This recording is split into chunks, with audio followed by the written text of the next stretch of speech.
as well as the new UAV systems that we've added, the UAV monitoring, EMP munitions, and artillery and the camera reconnaissance. So Yeah, I decent want to amount. I want to know how not to do that airburst. How not to do what? The airburst that we had in the op that destroyed the base. Oh yes, yeah. Well, I'll teach you how basically that. This will also count for a couple of certs as well. So Yeah. this is going to be Gustav, Grenadier, the JFSS or Joint Fire Support Specialist, or just better known as the Forward Observer, um, and Breacher slash Demolitions. So four certs. But the first thing I'm going to start off with is going to be the Gustav. I'm just basically going down through the munitions. So the Gustav that we use is the Mod 1. So it's, if we go into the arsenal, Moz Mark IV Mod 1, which basically means it's got the built-in rangefinder, as well as built-in night range or a night vision scope. Um, the munitions that we've added and that we're going to be using, if I just go through the list here. So starting from the top, the Moz ASM, the 509 round. ASM stands for anti-structure munition, and it is a thermobaric warhead. So primarily, its use is going to be against structures, as well as against infantry. It is a dumbfire round. So basically, just wherever you point and aim is where it's going to go. Um, very strong against structures. And in fact, I'll just demonstrate here against those. I've set up a couple of military barracks buildings. These ones are. This round is usually a one shot against most standard structures, but because this is a military building, it'll probably take two or three to knock out. Gonna aim like anything else with anti-tank. Just make sure you verify that your backblast is clear. In this case, I've already confirmed it, so I'm not going to say call backblast clear, but normally you would. Firing. So if you take a look at bearing 160, the building I fired at, it's damaged right now. All the windows are blown. Just one more shot should damage or knock out half of this building. And there it is. Okay. So, I want to make sure I know what that ammo is because yes. So that is like I said when I was going through the ammo, that is the ASM. If we go back into the arsenal here, and we go down to the primary magazine of the Gustav, it will show us the different rounds that we have available. In this case, ASM is at the top. The ASM 509, the ASM, AS, anti-structure. The next round down, it's a pretty good round. It's a specialist round, but we're not going to use it all the time. But it's got its use with it being a thermobaric warhead. In fact, I'll start. I'll just go over all of the munitions. So the EMP 88, that is a EMP or electromagnetic pulse round. Um, it has about a 25-meter effective radius. So this is a round that when it hits the ground or an object, it will detonate. It does have an explosive charge built in there as well, so it is lethal to infantry. But its primary use is against vehicles. So the way the EMP works is as long as you hit close enough to the vehicle, you can miss the vehicle, which is nice. If it hits the ground, it'll detonate, and within a 25-meter radius, it will disable the engine, it will disable the turret, and disable the primary gun of the vehicle. So in this case, if we're looking at disabling a tank, without actually blowing it up or damaging the people inside, this is when you would use an EMP round. So for now, us, pretty now, useful because um for us it's pretty useful because for HVT missions or for missions where we need to disable convoys or maybe we're assaulting a base that has an HVT but we don't want to like outright blow up any vehicles. This would be an excellent round for that. It works on any vehicle in the game, all the way from your standard Jeep all the way up to like a main battle tank. ah, what's the difference between the Moz version and the when I use my 320? So the 320 is a 40 millimeter grenade round. Right. It's just less radius. It's not as strong of an EMP effect for that specific round. Okay. And I'll go over the 40 millimeter once we do the Pike. Okay. But moving down with the Gustaf rounds, the GMM series. So GMM means guided missile munition. That HE, so high explosive, and HEAT, high explosive anti-tank. The two variants for that. The one we're probably going to use for this most of the time is going to be the HEAT round, since most of the time you're going to be looking to disable vehicles. But the HE round has its place too. Is So this wired guided? Or? this is essentially it functions like a wire guided tow. So wherever you aim, is where the missile will basically track to. There is a little bit of a lead and a delay. So not a fire and forget. So you do have to maintain your not quote unquote lock or basically your target acquisition, but it functions as a wire guided missile. The next down, HE-44. So there's two variants of this. There is the airburst, or the three variants, but two of them are airburst. So the airburst 250 and the airburst 500.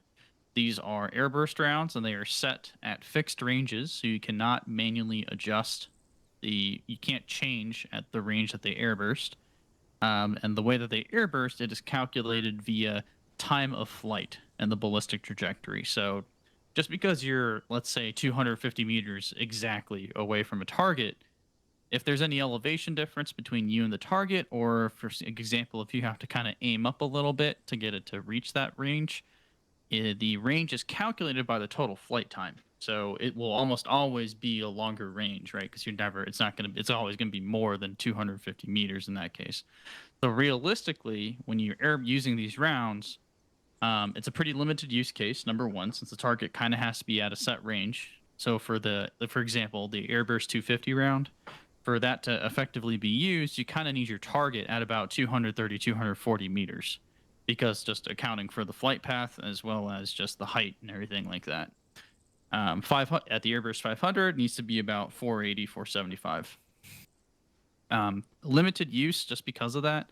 I have asked the mod maker to see if there's a way via ACE to be able to manually adjust the airburst that you can deploy that at, because that's how it works in real life. They actually can manually change the range that it airbursts at, which would obviously be very useful. But for right now, two fixed ranges, limited use for us, but I still have added them.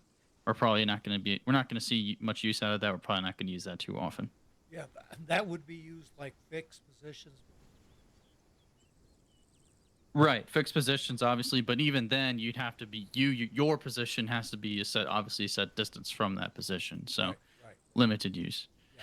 Yeah. Moving down the list, HE-44, that is the standard vanilla high explosive variant, useful against infantry and light vehicles. Nothing to say about that. We've already been using that. Same thing with the HEAT 75. It is the high explosive anti-tank variant. It's just a standard dumbfire, essentially just a dumbfire projectile. Moving down, the HEDP 502 round. This is actually the one that we're going to be carrying the most of.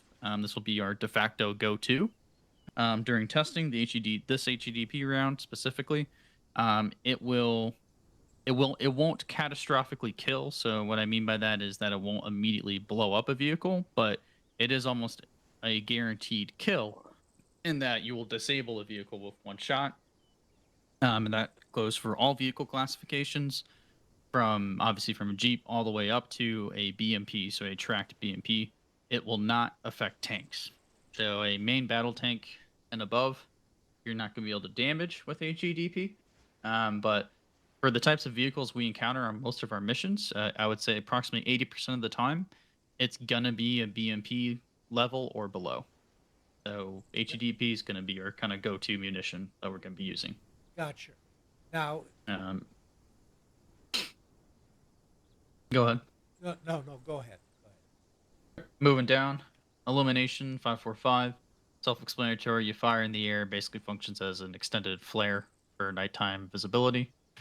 The MT756. This is a multi-purpose round. It's the heaviest warhead, so it does the most damage. It is a tritonal explosive, so It has an HE, a HESH, and a anti-tank as well. So it's effective against infantry, effective against vehicles, effective against light tanks. Um, because of the weight, however, it takes up a huge amount of space in your backpack, so you can't really take that much. So we're not going to be using it that often. It is a specialist round though, so if there's a situation where we know we're going to be going into an area of operation that is going to have main battle tanks, might be wise to take one of these. But like I said, 80% of the time, we're probably not going to need it. Moving down, the smoke and the last round, the smoke round. Just as it says, you fire it wherever it impacts, it will spawn a smoke cloud. Basically, this will be really, it's again limited use, but it is useful for, I would say, um, obscuring your position from the enemy. So let's like say there's a stationary vehicle or perhaps there's a stationary turret or something that for whatever reason you don't want to just blow up outright with an anti-tank round, or perhaps you're under duress and you're trying to assault that position without blowing it up. So what you could do is use the smoke round to throw smoke in the face of that enemy vehicle or enemy turret. They can't see you, and then you can approach. Just because realistically, most of the time, smoke grenades, obviously for concealment of your own position, is going to be far more useful.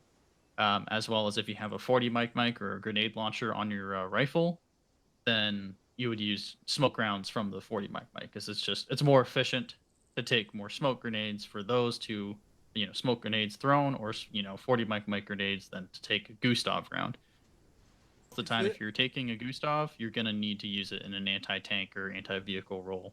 So is this smoke just white or yes, there's no colored smoke, just white smoke. okay? Again, very limited use. We're probably not going to use it that often, but it is there. Yeah, So just to recap, the ones that we're going to be using the most, the ones that you need to care about realistically, the one that we're going to use as kind of our default go-to round is the HEDP round, 502. Heat 75 and HE 44s, those are both going to be used just because they're dumbfire, they're easy to use, and there's always going to be need for HE and heat respectively. Airburst rounds, we're not going to use that much. The GMM rounds, so GMM HE and especially the GMM Heat, the default Gustaf kit is actually going to have one of those, one of the EMP rounds, and then the rest will be filled with HEDP. Those are really the ones that we are probably going to be using the most are those three rounds, HEDP, the GMM Heat, and the EMP round. Just because EMP is incredibly useful for the types of missions we do, where sometimes we don't want to blow up the vehicle, but we still want to disable it. Uh, the guided heat round is very useful for longer range engagements because it's much more precise. You can manually guide it into your target. And then, of course, HEDP for pretty much most other situations. So those three rounds, with sometimes the ASM, the anti-structure round, that might come in handy if, for example, we are assaulting a base or something and we did knock out, a military tower or a sniper tower or something, just blow it up outright. That's what we would use. gotcha. All right, so that kind of covers all the munitions. Um, what we'll do, what we'll do is we'll just fire off the HEDP 502 rounds. So grab a couple of those, and I'll have you just fire off at some of the vehicles and the range here, just to see how effective that is. Also, just to kind of dial in your sights. But thankfully, with the sights on the Gustaf, pretty easy to both range the target and engage. If you didn't know already, if you switch to the Gustaf, um, you aim down sight. Then if you hit T, that will wherever the red dot is pointing, that will give you a range to whatever that is pointing at, which is very nice. You don't have to switch to your binoculars. You can range the target, and then from there, it is a manual adjustment. Obviously, for all the dumbfire rounds, which is basically everything except the GMM rounds, you'll have to manually, account for the drop. So using the hash marks on the gun, 200, 400, 600, etc. For the guided munition rounds, the way that the wire guided works, it is wherever you aim that red dot, that's where the it'll just follow that basically. Um, Something else to note at the range here, at the 200-meter range, so the vehicle's right in front of us. I have little signs next to each vehicle. Um, it's hard to see in the Gustaf, but if you grab your vector or your binoculars, you can better see exactly what those say. And basically, they're next to each vehicle, so they're just describing what that vehicle is. So, for example, the BMP-2K, it's labeled. Same thing with the tank. There's two different types of tanks out here right now. There's the T-72 and the T-90 SM. They're Unfortunately, all the labeled. signs have a little bit of artifacts. They do, but at least you can somewhat make them out, at least at this distance. But yeah, the T-90 SM are the three tanks to the left. One with the one facing behind a side profile and a forward profile. The T-72 is the one next to that. That's the 1989 version. That's the one that it is the most common tank that we come up against from a Op 4 perspective. That's why it's on the range. The T-90 SM is the heaviest armored tank that we would come up against. And the reason why it's out there is more of just a demonstration of what rounds are effective against it and what rounds are not effective against it. The vast majority of rounds that we have are not going to penetrate and damage the T-90 SM. They might, now, I will correct my statement by saying if you fire enough of them, it might damage it. But realistically, in combat, more than 1 or 2 rounds to disable a tank is not viable because at that point you've pissed it off and it's probably going to hunt you down.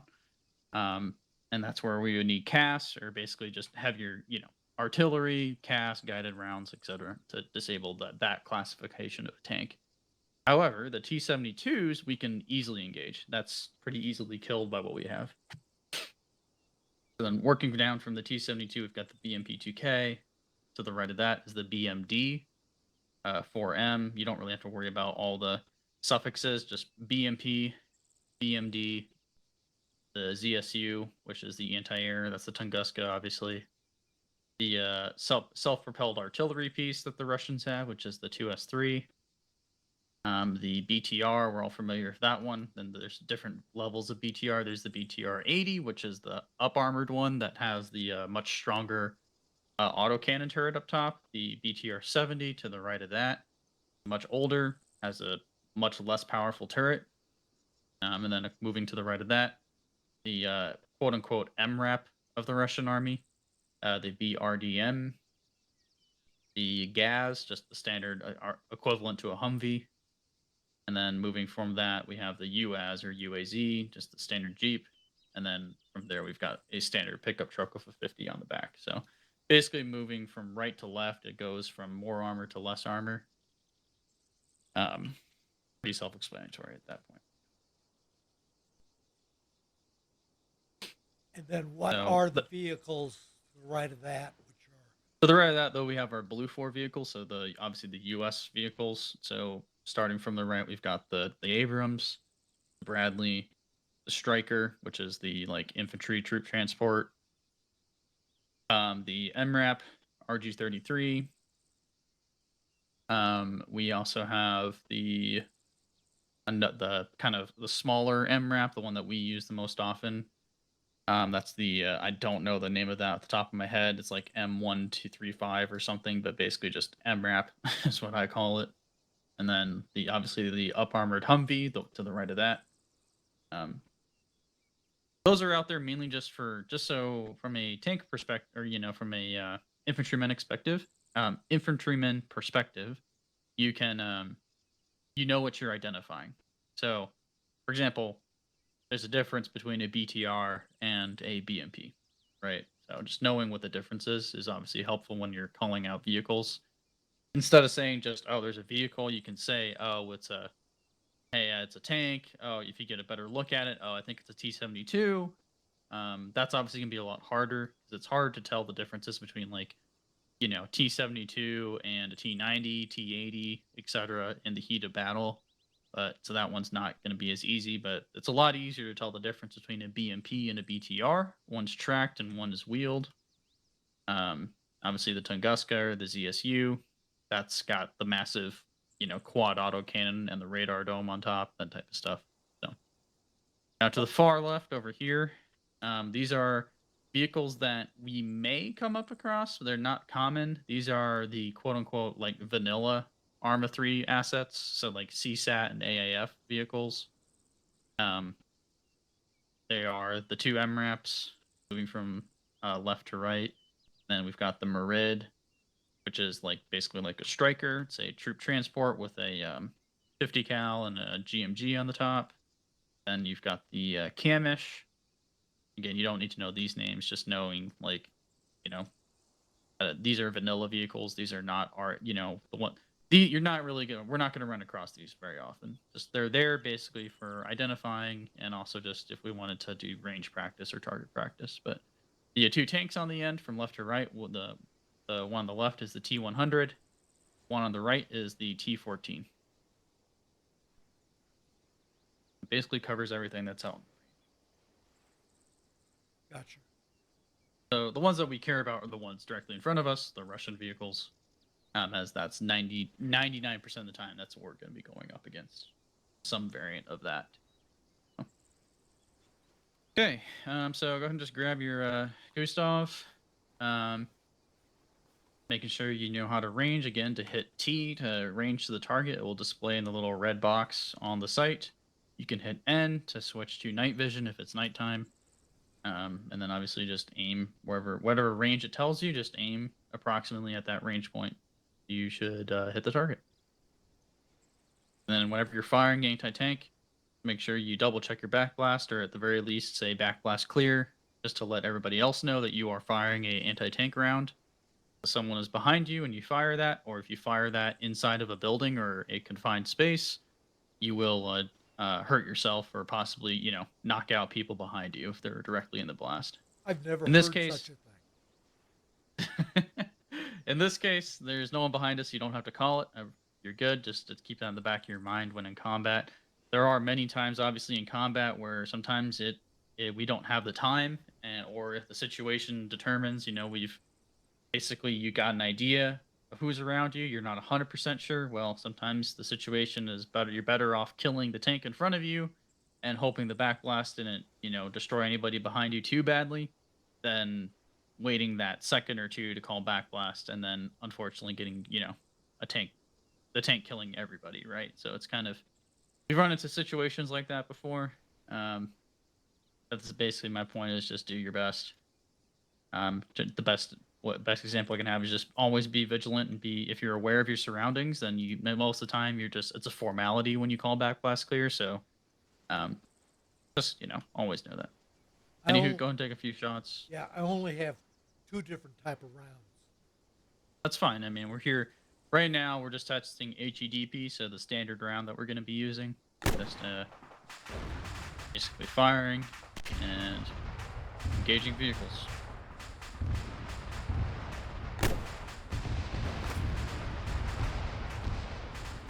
So that's what we would call a cook-off. That vehicle is disabled. If there are any AI in that vehicle, they would definitely be dismounting right now.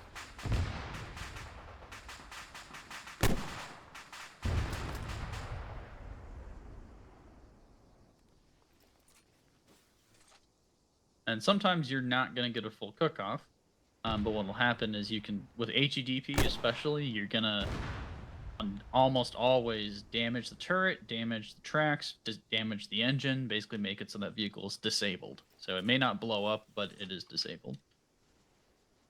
So in this case, this 2S3 that you shot is definitely disabled since it's smoking. Yeah, and now we're cooking off. Yep. Yep.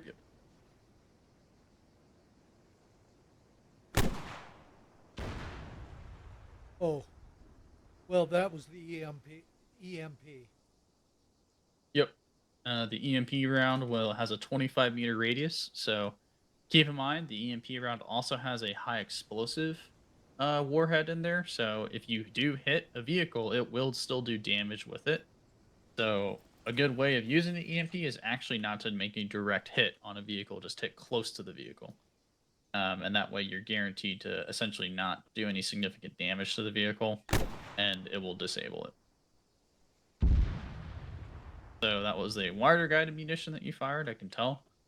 The wire-guided munitions a pro tip, I would not recommend using them at ranges 200 meters or closer, which, as you noticed, they fly very fast.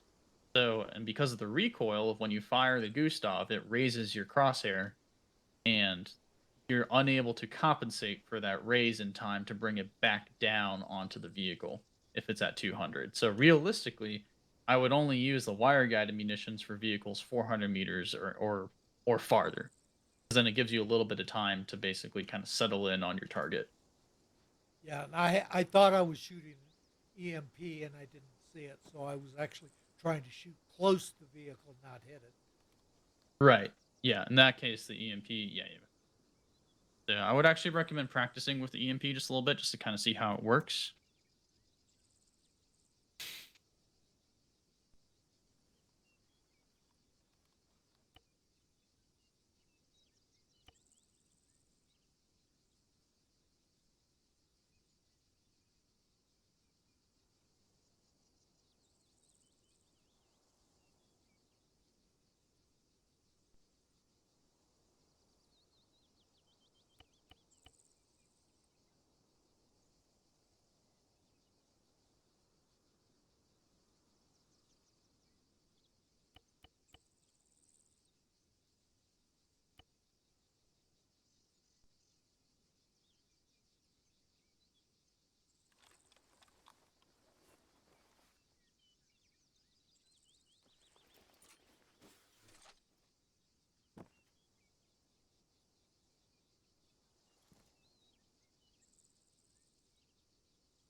Back to the last clear.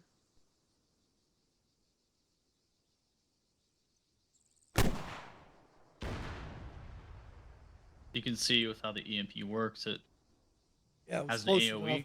Yeah, I saw it was close enough that it got the vehicle next to it too. Yep. Yep. And it's got a decent area of effect.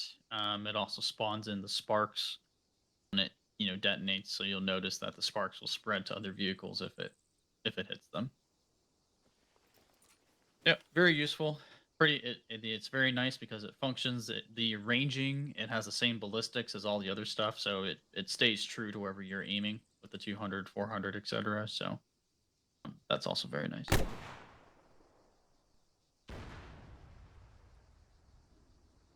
That area effect was enough that it was 3 vehicles.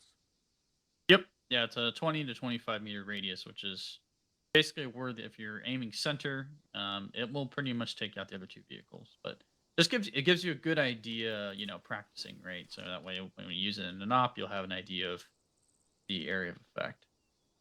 Keep in mind the way the EMP works. It will also, if you hit infantry, it will strip them of their night vision, their GPS, any UAV terminals they have, and their radio.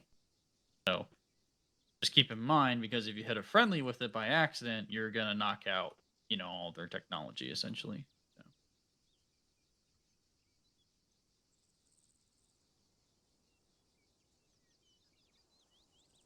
Back to the last clear.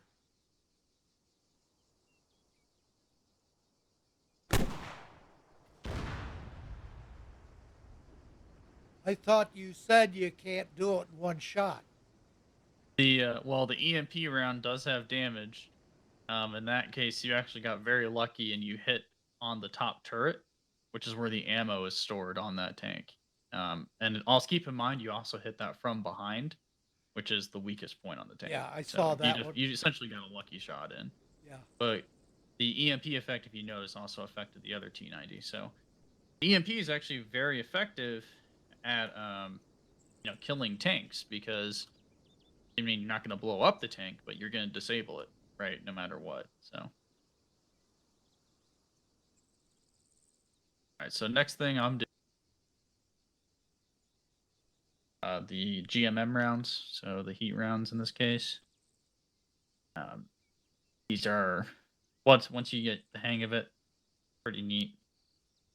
Being able to makes it much easier to hit a moving target, especially. It's kind of the downside of having a Gustaf is it's very difficult to hit moving targets at a range. So having a guided missile or essentially a tow missile makes that much easier. Firing. Yeah, I'm recording.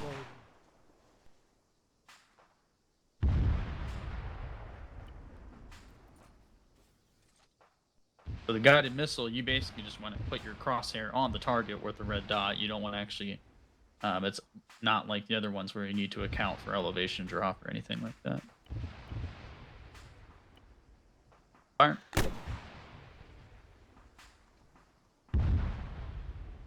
Now, the GMMs take more space. Correct. Yep. Just because it's a bigger warhead, got more stuff in there, so it takes up more space.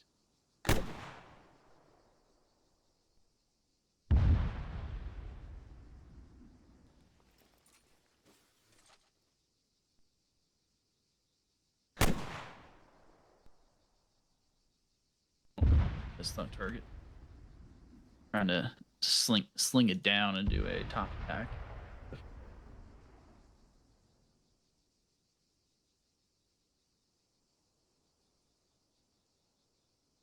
Again, I'd only recommend using GMMs at anything 400 meters or farther or further, just because of the flight time.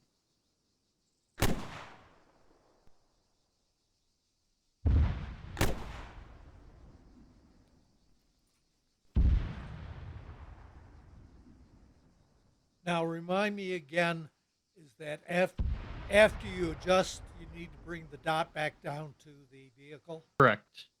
Well, yes, you don't want to. So for these, for example, if I'm aiming at those tanks at 400 meters out, you want to Right. just keep the red dot on the vehicle. Don't bother adjusting up for the 400 hash or anything like that. Yeah, that's what I So just did. I tried at 400 and then bring it down. yeah, and in Obviously, fact, what you overshot. can do is you can aim slightly below the targets. That way, when with the recoil, because the recoil is naturally going to cause your gun barrel to rise, you can compensate for that by aiming a little bit lower than the target in this case. And that way, it'll be a bit easier to keep your reticle on the target.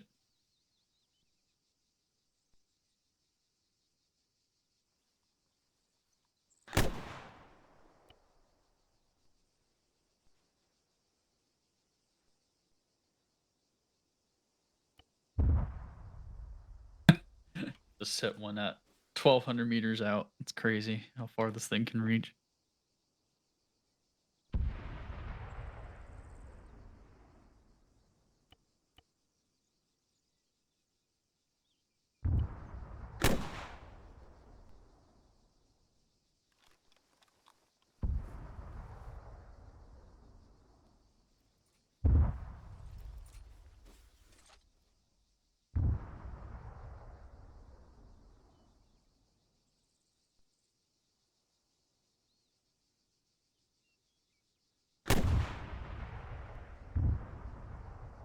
There you go.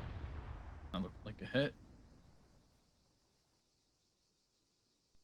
Oh, it's just short. So you'll Yeah. see sparks fly out if you hit the vehicle. That's why we're here, it's to get practicing. So get comfortable firing and using that.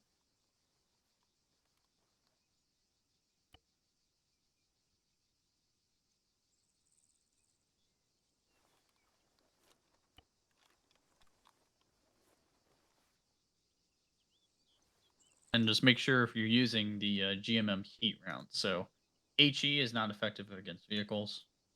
For Yep. anti-tank, we're using HEAT. So, a reminder. The HE round is really effective against infantry. So there might be time where we gotta kill a group of infantry a long ways away, and that's what we would use in that case.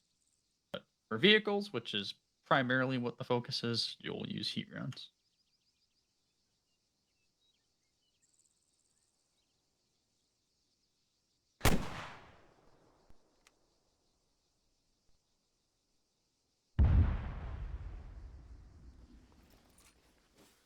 You shot what I was going to shoot.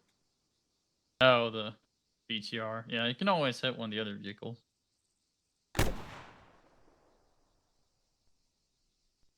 There you go. That's it. Yeah, and you saw the sparks that flew off as well. So that, I mean, obviously it's cooking off. But Right. if you see sparks when you hit the vehicle, that almost guarantees that you hit the vehicle and not the ground near it or something else.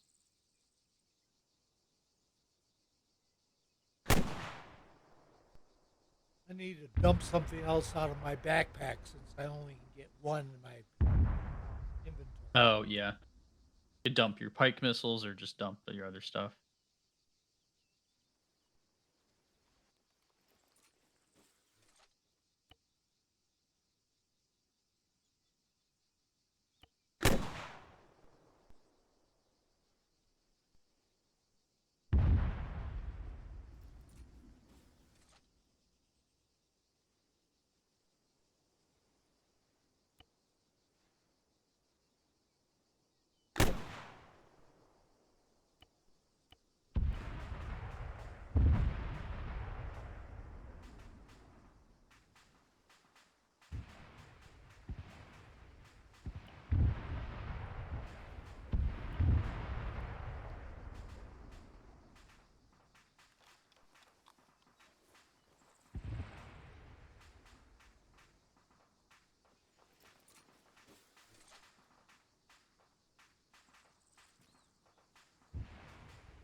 Is there any way to study the back blast effect?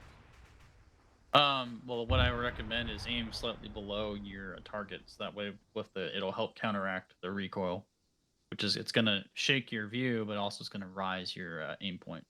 It'll like I said, it'll be a bit easier to recenter the crosshair after you fire.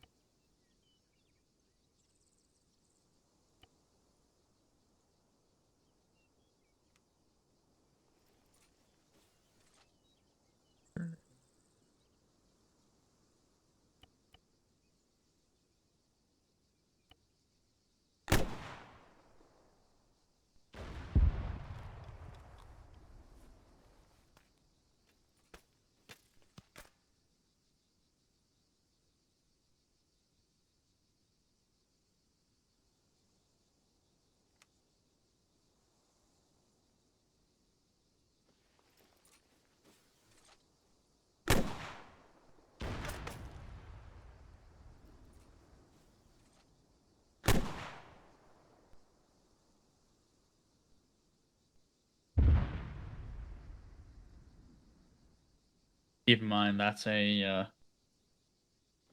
tank. So the GMM heat rounds, we will do damage, but they're not gonna. It'll take a little bit to kill a tank with those.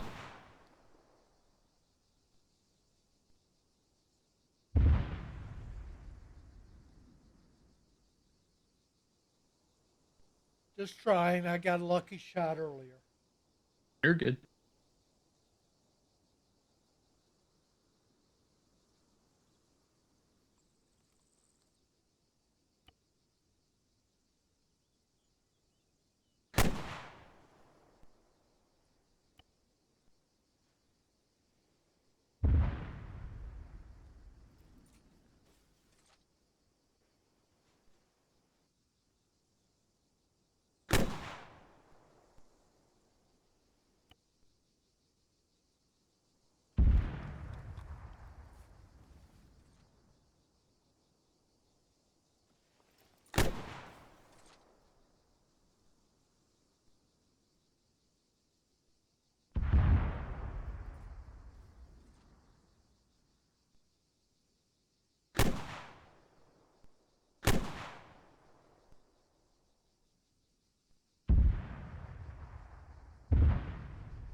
Nice. Good.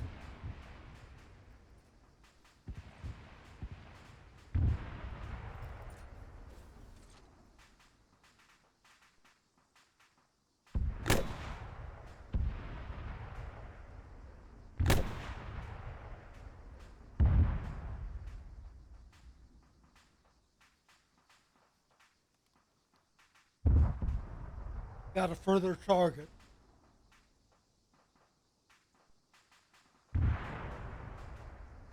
Nice. Yep. You got the one 1,200 meters out. Yep. Yep. No, the wire guided. It's pretty. Once you get the hang of it, it's honestly pretty straightforward. Actually, it was a little bit easier because you had more time to adjust. Yep. Yeah. The farther out it is. Of course, that's assuming a stationary target, right? So. Right. Next thing we're gonna do is I'm actually gonna have you look get some more of those GMM HEAT rounds, and we'll do a moving target now. Be significantly more difficult.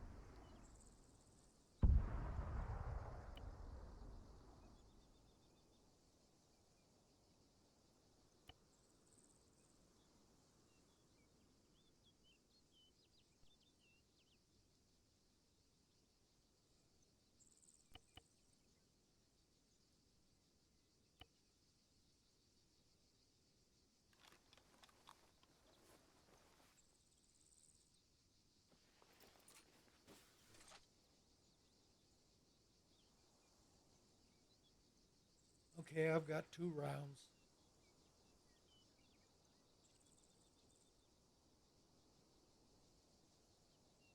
Okay, so you should see approximately to the right. You'll see a BTR moving. That is the target I want you to hit. I'm gonna move from left to right to kind of where that wall is in the far 500 meters. You actually want to lead your target a little bit, especially if it's moving, just because Yeah, I let it, it'll be but a bit easier. I let it, but then my adjustment was not good. Mm-hmm. Yep. Now it's coming back the other way. Of course, if this was on a patrol, I'd wait for it making the turn.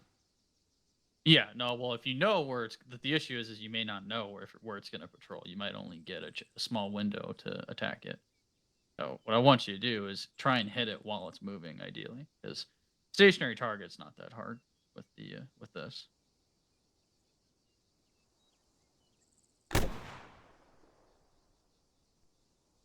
Nice. There you go. We'll do one more just to make sure you got it kind of dialed in. A little bit more room.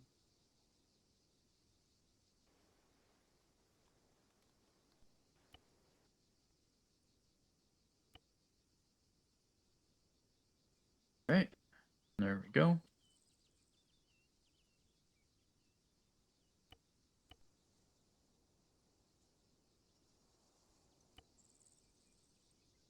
Should be coming in now.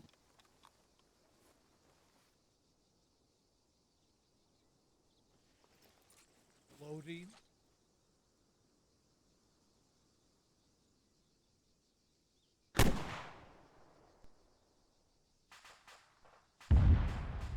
Well, in that case, it stopped. So we'll do that one more time. I'll have it start from left to right.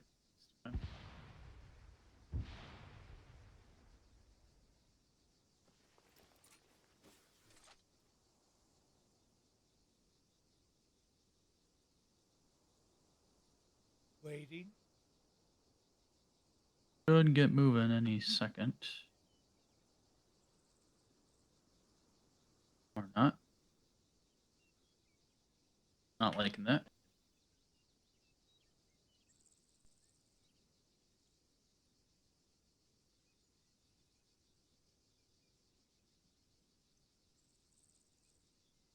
Yeah, go ahead. There we go. Fire when ready. I got spastic.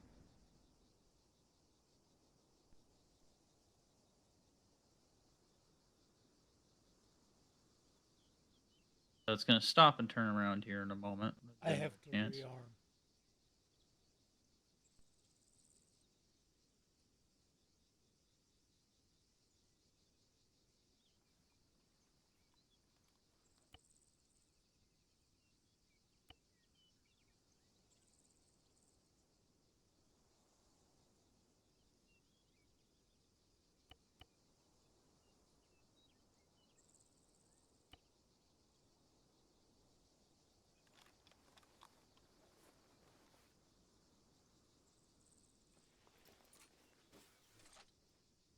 All right, it's going to stop and make another turn here. So it hits that pink arrow approximately.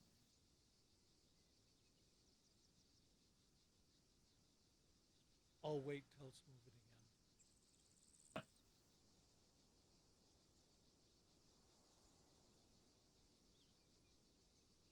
All right, there we go.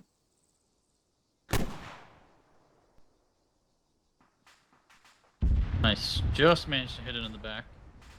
Yep. But that is a kill. All right. Okay, well that is the Gustaf. Basically the wire guide stuff, the EMP round, and all, of course, the other stuff you've done. So, all right. So moving on, we're gonna do the Pike now. So we can go and get rid of our Gustaf just for so that way it brings our stamina back, so we're not as heavy. Then you should already have the GL, which you, yep, see that. So all you need to do is and start loading up with some of those Pike missiles.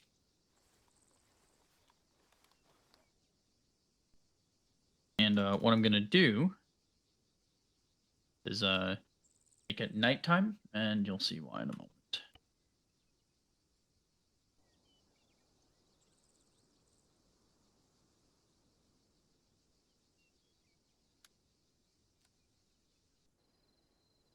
Okay. All right. So for the Pike, obviously you want to turn your nods on. I've got them on. Yep. All right. So the Pike, it is a guided 40 millimeter high explosive missile. It is not designed to use against vehicles. So really what this is going to be more target practice than anything. You're not going to blow up a vehicle with a Pike. Where it comes into its own, though, is where groups of infantry at longer distances, or maybe you just need something that's more accurate. And maybe you're trying to hit an infantry inside of a compound or infantry inside of a building. That's where you would use the Pike, especially in a grenadier role.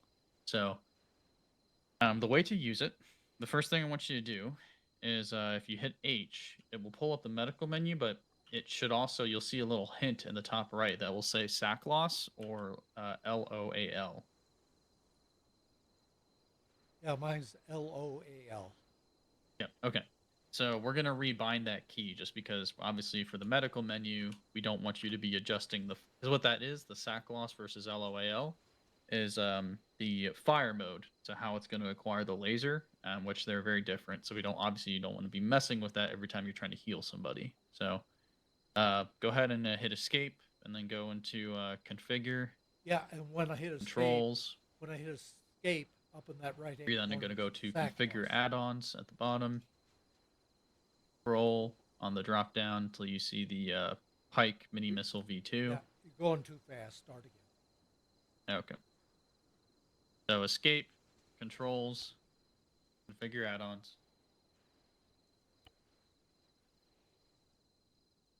And then in the drop down, you want to hit the drop down and then scroll until you see Pike mini missile V2.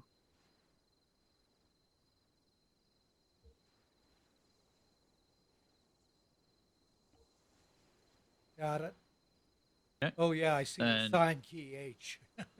yep. So you want to click that action and then delete H. I use Control plus H because for me that's not assigned to anything. Up to you though, however you want to bind that. And then just hit OK, OK, and then continue. Back to the game. Now, if you hit Control H, you should see that pop up, but it should not bring up the medical menu now.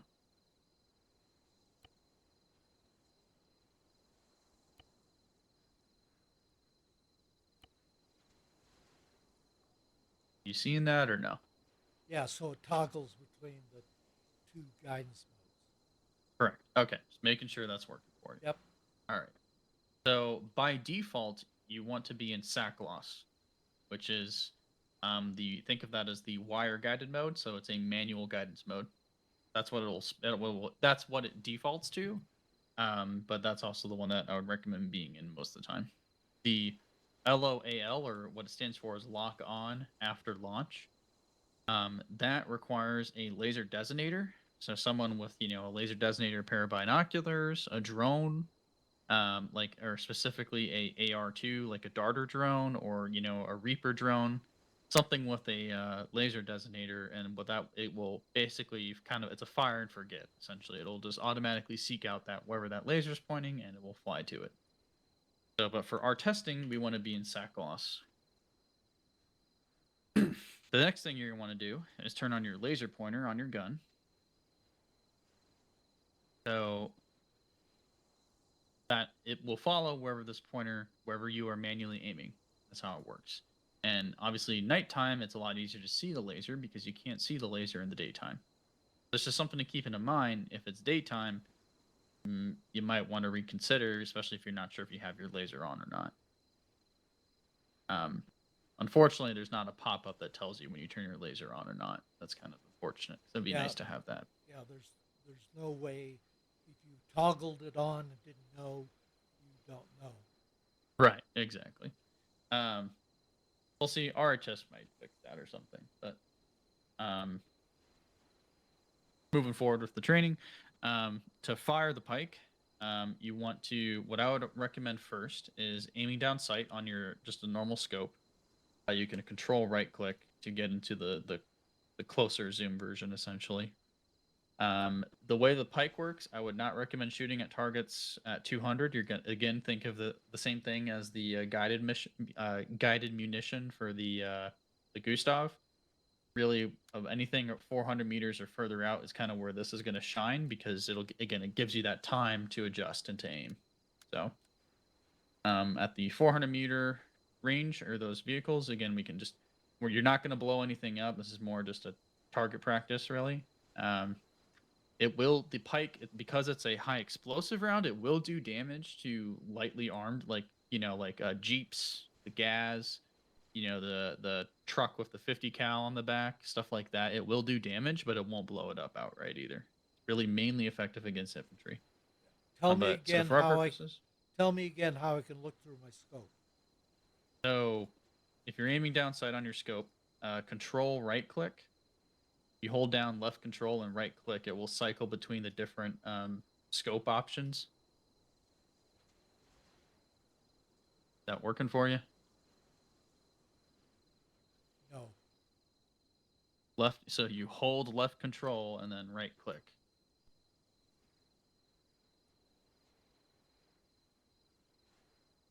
Are you in? Are you ADSing? Like, have you right clicked to get into the scope at all, or no? Yeah, so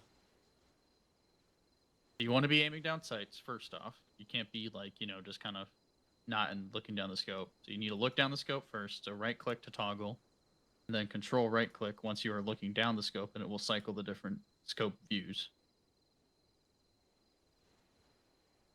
yeah, but I'm not in pike mode. So I have to go back and I'm back on my gun. Back on my gun. You can stream out in Discord if you're not sure, because this is something that's always been a thing in Arma. So if you don't know how to do this, you're definitely at a disadvantage because you won't be able to zoom in on your scope. Yeah, because when I'm in the rocket launcher / pike mode. No, you don't want to be in pike mode. Yeah, aiming down sight on your gun, on the primary weapon, not the grenade launcher. I treat the grenade launcher as a separate, it's a separate fire mode. So the F key will cycle your fire modes, and you'll see that at the top. So it'll switch between auto, semi-auto, and the pike. So you want to be in either auto or semi-auto, and then aim down sight, and then control right click. Okay, now I've got the what I'll call the magnified slot Yeah. scope. Okay. So the reason why I'm just teaching it this way is because it's obviously a lot easier to see stuff with the magnified scope, so you can see what you're aiming at. And the way that the Pike works, I'll show it. You'll see why I do this in a sec. Okay. So laser's on. Yep. Then what you're gonna do is you're gonna hit. You have make sure you have the Pike loaded. So hit F to cycle to the Pike. Make sure you have the Pike loaded. In this case, I don't because it's red, but you probably already do. I would range Pike, so page up, page down. I would range it 200 meters, and then basically aim, fire, and it will automatically switch to the last view that you were aiming down sight with on your main gun, if that makes any sense. You'll see what I mean. So go ahead and just fire, and you'll see what I mean. So it should have switched views on you, right? Yes, it did. Yeah. So in that case, then obviously it functions just like a wire guided thing. So wherever you're aiming, and this is why you see why you need to be at least 400 meters out. Or at least you can do it closer, but I would recommend 400 or further because it gives you a little bit of time to kind of adjust your aim point. Whoops, I didn't mean So to do again, that. F. You can aim down sight. You don't have to do it this way. Sometimes it might be, you can do it the other way. It's fine. You just load up a Pike and then fire it.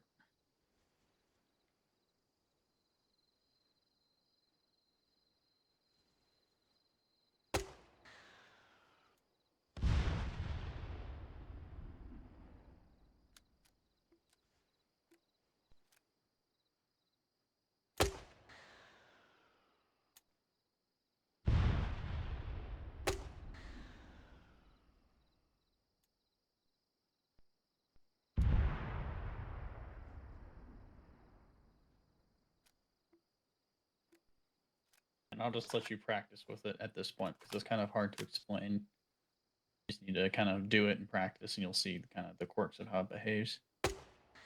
Definitely would recommend firing at stuff further out there.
Now the HE range you're really not using.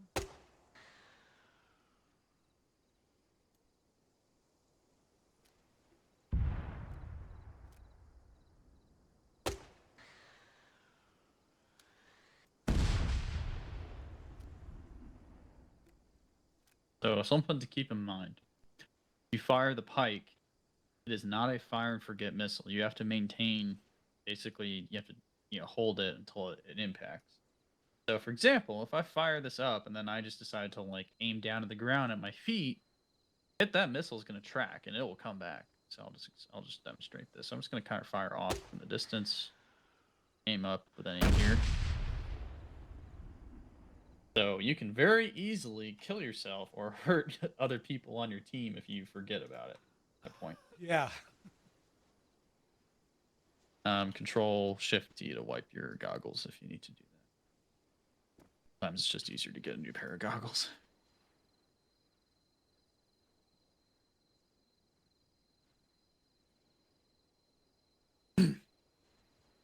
I just wanted to demonstrate that because the point here, just like every other high explosive that we fire, whether that's a grenade, a high, breaching charge, tank round, whatever, you want to tell other people at the very least, hey, or in this case, the convention would be loading pike or firing pike, something along those lines. So that way, other people around you know that you're firing, a high explosive or a pike. Just basically letting other people know that what's going on. And what you can do, so what I'll do is you can keep your lays on go ahead and keep your lays on a target. There's something kind of far out there. Pick a target on one of those concrete boxes. Yeah. So I don't have my laser on, but you have your laser on. So what I'm going to do is I'm going to fire it, and my pike will track to your laser. At least in theory it should. Didn't work that time. But you get the point is that you can designate targets. No, I forgot how it works. It is assigned to your personal laser, so it won't track somebody else's. I forgot. That's the other one. I'd have to have a laser designated. Yes, actually here. So go ahead and switch. I'll demonstrate the lock on after launch because right now all we've been doing is the SAC loss mode. So we can switch. You can hit Control H to switch to LOAL. I'll grab a designator, and what I'll do is I'll just designate targets for you, and that will demonstrate the other way of doing that. So arguably, this is the safer way of doing it. Is if you have somebody with a designator, and they can manually, designate the target for you. In this case, hang on, switch to my binos. So I have LOL on. LOAL. Okay. All right, perfect. So go ahead and just fire it out into the range. We'll see where it goes because right now I'm lasering a target. Yeah, there it is. And that was exactly what I was aiming at. So that way you don't even have to basically follow or guide it, right? That's up to the other person to guide it. And you're using the standard. Just a laser designator, like the binoculars, essentially the laser designator binoculars. So there's two fire modes. The one that you're probably going to use most of the time is SAC loss, which is it requires a laser pointer, and it is self-designation. The other mode, lock on after launch, is safer. So if you have somebody with a laser designator, I would recommend using that mode because it's less finicky. You can have somebody else hold a steady, they can hold aim nice and steady, and then you just kind of fire off and they guide it in. But you're not always going to have somebody with a laser designator. So You have something designated? I do. I have something painted really far out. So we'll see if this hits.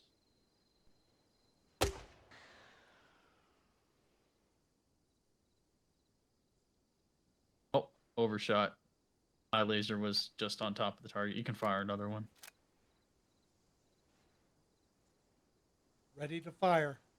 Firing. Yep. There we go. I see the puff. Yep. So that's essentially how to use the pike. Now there's one more thing. If you notice, if you scroll wheel, you should have the option to, in fact, here, what we'll do, I'll make it daytime just so it's easy to see this stuff. Go. Off my night vision. So you go ahead, turn your night vision off. And then what I want you to do, you should have a scroll wheel option. So you should see three options. You should see UAV terminal, launch Black Hornet, and view distance settings, right? Correct. Okay. So go ahead and scroll wheel and do launch Black Hornet. So your vision's going to get white for a sec. That's because you're launching a UAV and it's really close.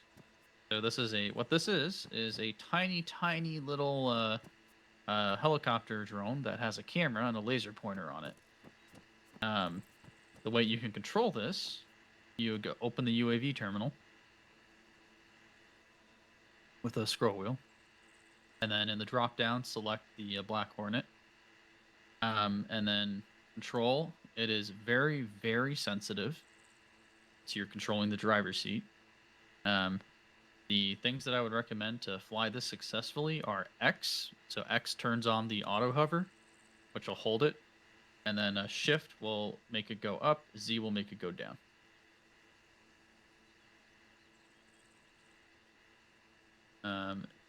You think you're controlling it. I don't see anything Yes. happening. Yep. It says to me that you're controlling it. So are you in the driver's seat right now? Go ahead and open the UAV and then on the drop down, select the. So I'm looking at the controller camera. You want to, open UAV terminal, click the drop down where it says select AV, and then hit control driver. Yep. Okay. Now, if you hold shift, it will fly up. There you go. You can also turn auto hover on by hitting X. You'll see that little icon pop up in the top left there. It'll be kind of like an up and down arrow. What the auto hover does is it basically prevents it from moving left, right, or forward and back. And because of how sensitive that is, if you turn the auto hover off, just to demonstrate, you turn it off and then just try hitting like W or S or A and D. It is incredibly sensitive and basically impossible to control. So to get back to a stable flight, you can hit X and it will try and do its best to sort itself out. Yeah, that is impossible control is correct. You can do it. We were practicing a lot yesterday, so some people get actually pretty good at it. It's very, very sensitive. I wouldn't use that mode on my real drone. No, I wouldn't either. People crashed it a lot. The nice thing though about the Black Hornets, they take up basically no space, and you can take a bunch of them. So it's not reliant. You don't have to. That's not your only one that you have. But basically the way that this is going to be used, you launch it up. What I would recommend is you just launch it with scroll wheel and then just, go control the driver's seat, turn auto hover on, raise it up a bit, right? Give it a bit of elevation. And then what you can do once you're at a good height, you can use the scroll wheel to take UAV turret control. And that takes control of the quote unquote gunner seat. And what that will do is get you Say into that again as I was sort of controlling problems. Yeah. So basically first off, get the drone at a decent height. So I'd recommend 50 meters or higher. And then, make sure auto hover is turned on. And then once you're at a good height and it's kind of settled in, you can use the scroll wheel to scroll down to take UAV turret control. And then it will get you into the quote unquote gunner seat of the UAV. It is the camera view. You can basically just use your mouse.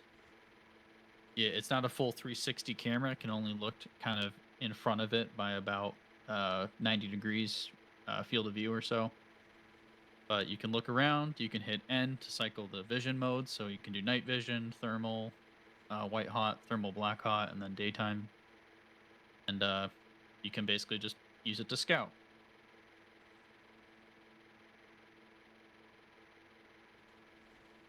Now, can you hear this?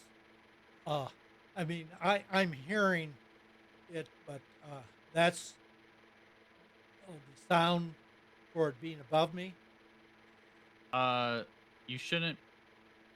won't be able to hear anything once it's far away from you. If you are piloting it or in the turret control, then yes, you are going to hear the UAV sound. But it's not. That's because It's like where it is type of thing. It's not because that's it's not because it's close to you. Best way I can describe it. So if you're in the camera view, you can hit plus or minus on your numpad to zoom in and out. T to range to target. Left click to turn on the laser pointer, and you'll get a little red icon that says that it's on. And then to lock onto, let's say you want to lase a vehicle and like kind of hold it there. You put your vehicle over or you turn the laser pointer on, hold it over the vehicle, and then hit Control T, and that will you'll see it kind of like snap or lock onto the vehicle.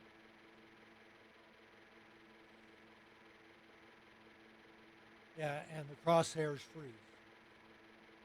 Yes, so the Control T makes it so you can't move your crosshair, and then just Control T does. So basically, Control T is lock and unlock the crosshair. How that works. And then to release the UAV, now when I Control hit wheel the to release. when I hit the Control T, the crosshairs sort of jump a little bit. Yeah, it'll snap. It's going to snap to. If you're looking at a vehicle, it'll snap to the vehicle, like on top of the vehicle, basically. And it won't allow you to move the camera. So what that does is it locks the view. So if let's say you go ahead and hit Control T, you lock it to a vehicle, the laser pointer is on. You then use scroll wheel to release the UAV. That'll get you back into kind of the UAV main menu control screen. And then you can just hit escape to get out of that and back into like, the real world. Yeah. Now when it did that, I was on the vehicle, but when I hit the Control T, it sort of the crosshairs locked above the vehicle. Yeah. Yeah, it'll do that. So the laser on, now that you're back in the real world. So that laser pointer functions just like the laser pointer on your gun. It is not a laser designator. So if I get my binoculars out here, just if you look at me for a second, this is what I have in here. This is a laser designator. This is a high power laser that you use to target, like, you can designate munition, artillery, missiles, etc. The laser on your gun, on the side of the gun, or in this case, the top of my gun and top of your gun, that is a laser pointer. That is not, that will only work with the Pike. So you don't use that to designate other things. This is, it's just kind of, it's a different type of laser, is what my point is. So I wanted to make that distinction. So to use the lock on after launch or LOAL on your Pike, you would need to have a laser designator. To use SAC loss, you need a laser pointer. Make that distinction. So in this case, if you're putting 2 and 2 together, we've got a drone that has a laser pointer, and you've just locked it onto a vehicle. So you can use it to self-designate with SAC loss, right? So if you switch, basically make sure the Pike is in SAC loss mode, load a Pike, and fire, that Pike will automatically track to where you pointed your drone and where you locked the drone target to.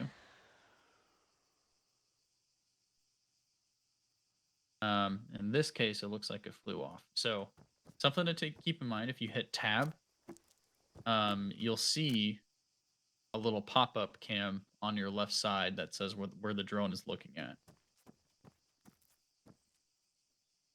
So if that drone is just kind of looking off into the distance, that's where the Pike's going to go. So to fix that, if you want to, and that's why I said hit Control T to lock it. So if you hit Control T, and if I could control my drone here again.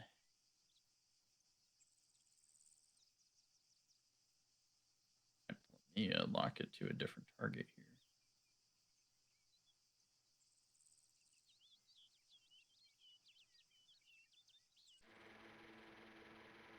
There we go. Yeah, I got back in the UAV, and again, while it's locked, it looks like it's just above the vehicle. What vehicle are you aiming at right now? Or what vehicle is it locked to? I'm going to unlock it to check, but what's the vehicle that is got the like the anti-air radar or whatever on top? Yeah, that's the ZSU. Okay, it's So the one. It's the one to the right of that. to the right. So that would be, is it the one that's closer to us or further away from us? In front of the road. In front of the road. So that would be the BMP then. Yeah, yeah.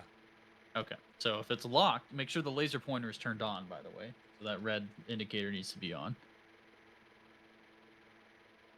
Which left click, just a left click will turn that on and off. Make sure that's on and that you're snapped to the vehicle. You'll hear me say, is the UAV locked? And that's basically what that means is does the laser Oh, on and is full okay. T. How can I tell the laser's on? If you left click, there'll be a little red laser indicator in the center of the screen. Left click your mouse. If you're in the are you in the gunner view or the turret view? Yeah, yeah.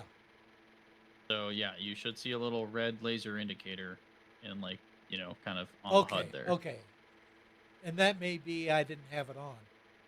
Yeah. Okay. So lasers, yeah, there's a couple things. so that's above the crosshair box. Yep. So laser on, you've hit Control T, so you can't manually move the camera around. It's basically locked in place. Correct. And then once that's done, you just can hit release turret control or release controls, whatever, and then hit escape to get out of the UAV terminal.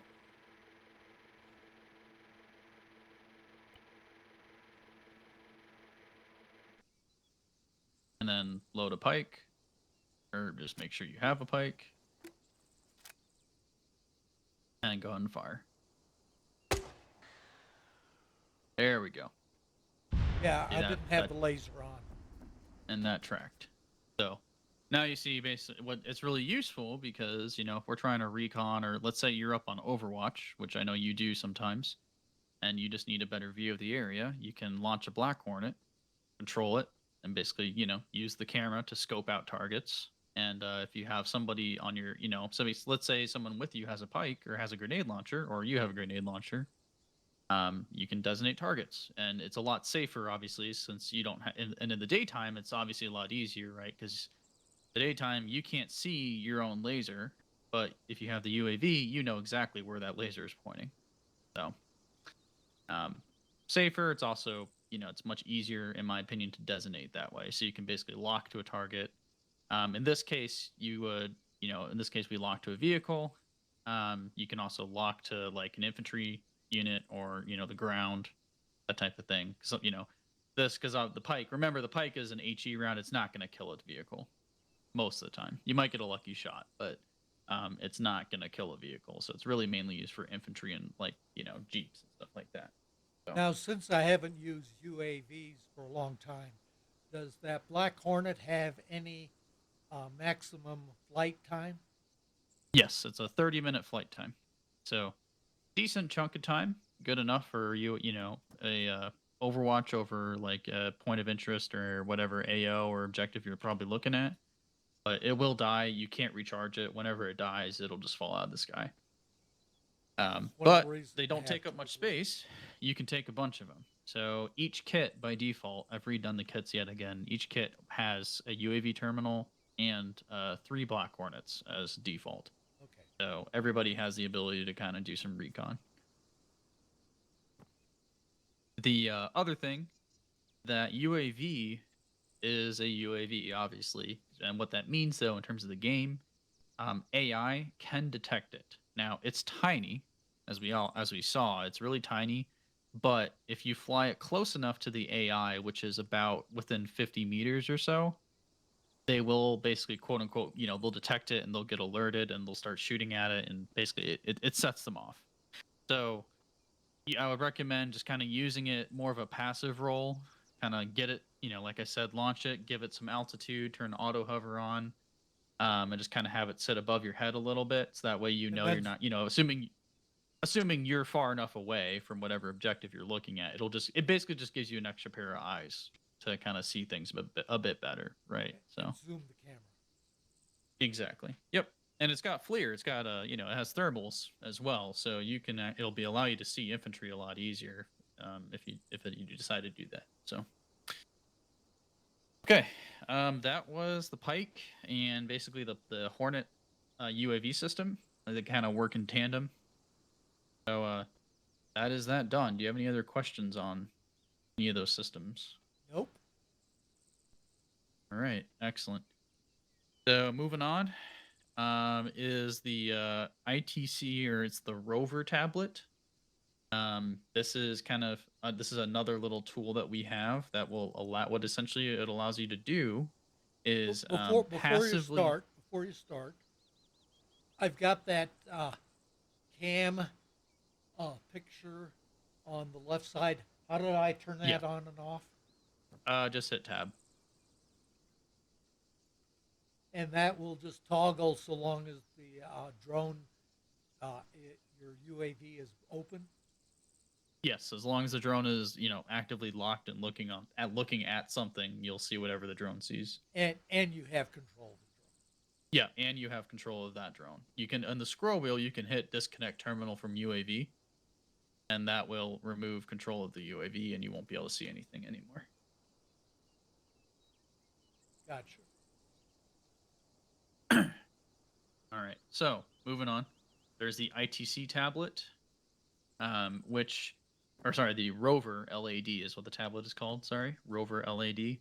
So if you use ACE Self Interact and then go to equipment, you should have it as part of your kit. Every kit will now have one of these. You'll see the option to open Rover LAD. Yep, at the top, above my white goggles. Were you able to pull it up?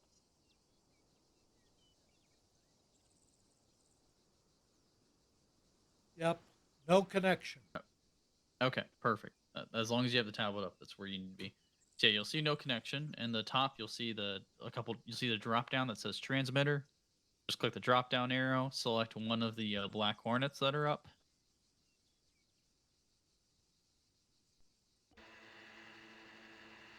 And you will be able to, essentially, what you can do, what this allows you to do is it allows you to view whatever that drone is seeing.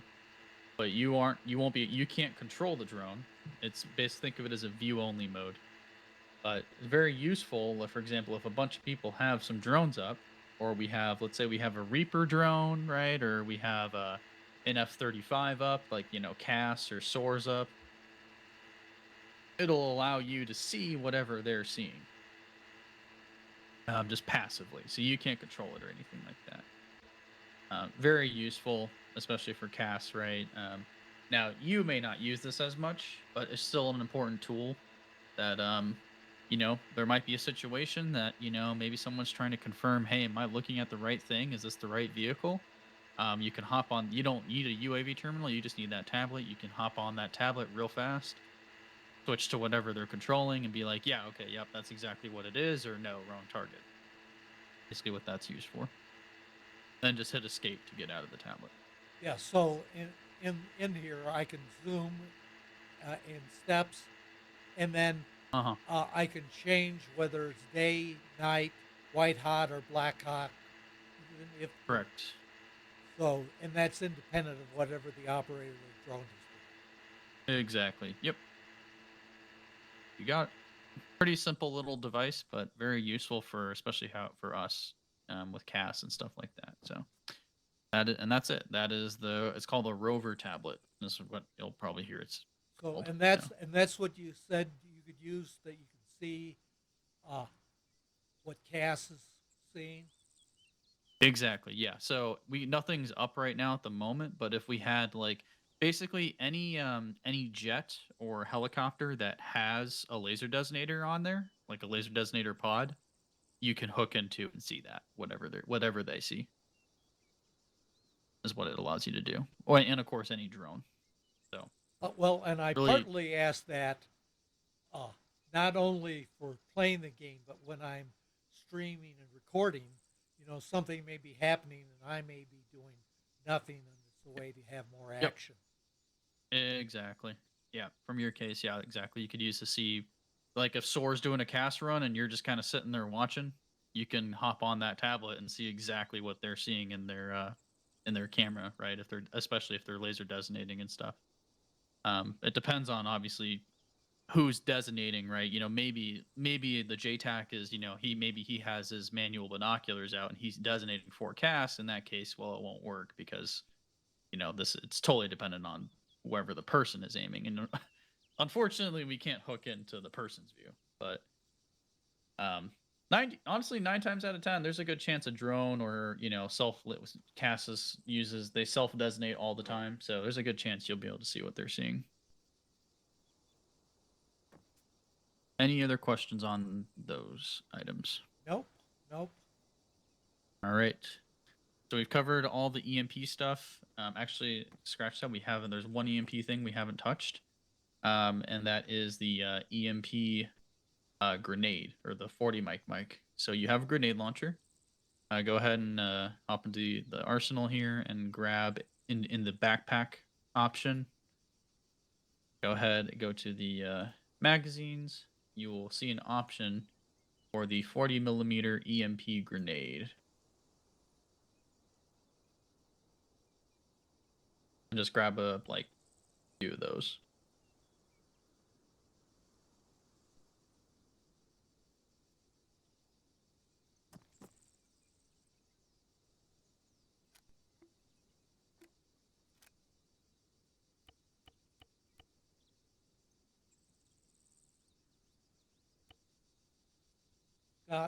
Got 4. Okay. Go ahead and just switch to your grenade launcher and make sure you have an EMP loaded.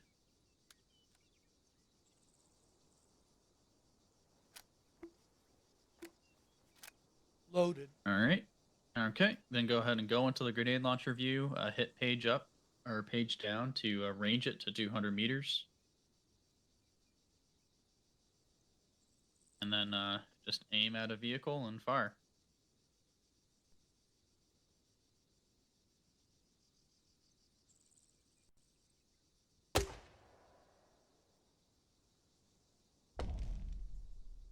Okay. A little short. Well, and So I the know 200 those are like 230 or so, and so I did 200, so I knew it was going to be short.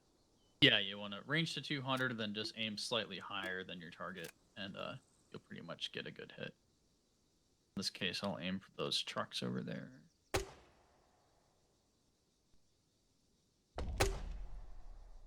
There we go. A little short still on that one.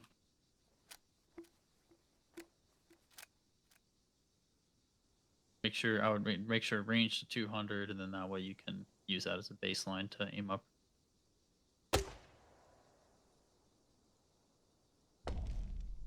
Still a little short. Yeah, still. By aim up, I mean you won't be able to see the target. You're aiming up, not lowering down. Basically compensating for that drop.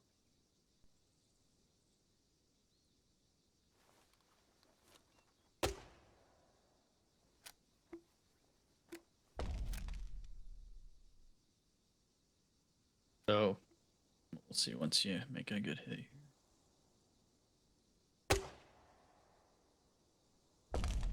Yeah, that was definitely I make sure your sight is set to 200.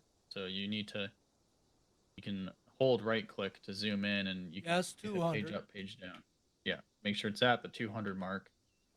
And then just aim up probably like there's that little black square notch in the middle. And then aim up probably a little bit above that and you'll be pretty close.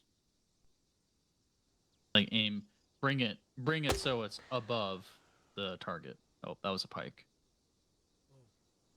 Go ahead and grab some more. It looks like you're running out of EMP missiles.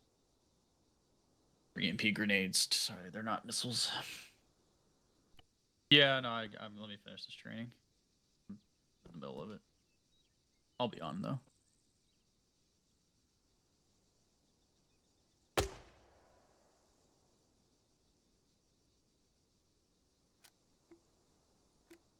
Alright, so Casey, same thing. Just load EMP, fire, and aim at the gas in this case.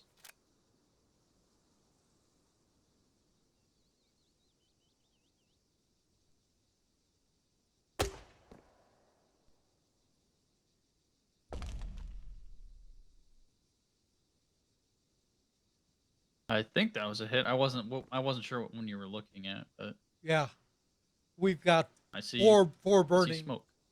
and it was the Yep. Yep, that's working. All right, cool. So you get the idea. It basically. and in fact, sometimes what I'm looking at is when I do it, is that where I aim, it hits to the right of where I was aiming. Yeah, it'll pull a little bit. I mean, 200 meters is a pretty far. It's a pretty good chunk of distance away from for a grenade, especially. So Yeah, it's not going to be and perfect. I haven't checked to see if there's any wind here. Yeah. So just keep that. Yeah, I mean that's something to check. But the works the same way as the EMP round on the Gustaf. It just has a much smaller radius. There you go. It's a direct hit. Yeah, you'll see the spark effects like on the actual vehicle if it works properly. So.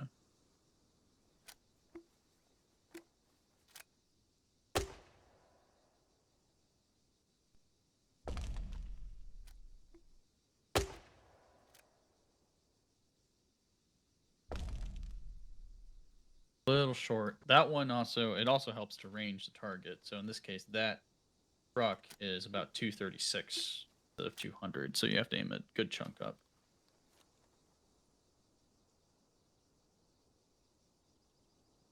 In fact, you might even want to aim at 250 or just set the distance at 250 for the truck in that case. Just aim at wherever the 250 mark is telling you to aim.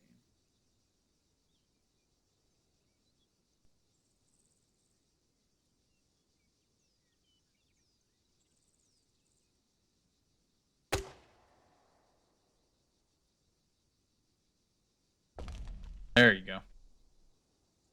Yep. I'm pretty sure. Let me double check. Did that disable it or no? I don't think so. Oh, it's damaged. Yeah. So that one, no, it's dead. Um, that one just doesn't smoke when it gets damaged.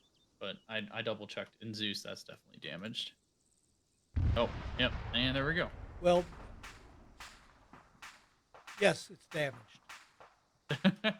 That one, see that one, it's because it's such a light, there's no armor or anything on it. So that one, it does enough damage that it'll basically blow itself up. But all the other vehicles usually fine. But you get the point. That's also, by the way, that's Yep. exactly how you use the for high explosive grenades, smoke grenades, etc. Right, right. Same exact thing. So, all right, we will move on to the. In fact, what I'm going to do is I'm going to hop out of TeamSpeak. We'll hop back into Discord because it'll be easier. So I'm going to hop off TeamSpeak here. What we're going to do is I'm going to demonstrate to you how to use the artillery systems now. So we've Yep. done Grenadier, we've done anti-tank. We're going to do the forward observer stuff now. So Yeah. Now, this doesn't really require any special tools. It just requires the artillery system. So what to access that, you're gonna need to go into your self interaction, and then go at the bottom. There's a thing that is called Drongos artillery. Just access that. It'll open up a tablet. Yes. So go to Ace self interact, then go to Drongos artillery at the bottom. It'll open up a tablet. got it. Got it. Okay, so this is the artillery screen. So just at the bottom are where it says F1, F2, F3, etc. Those are the different main screens to switch between. So you have artillery at F1, loitering munitions at F2, cruise missiles on F3, satellites as well as electronic warfare on F4, and then F5, F6. Don't worry about the map grid stuff and force release and all that. That's not that important. So.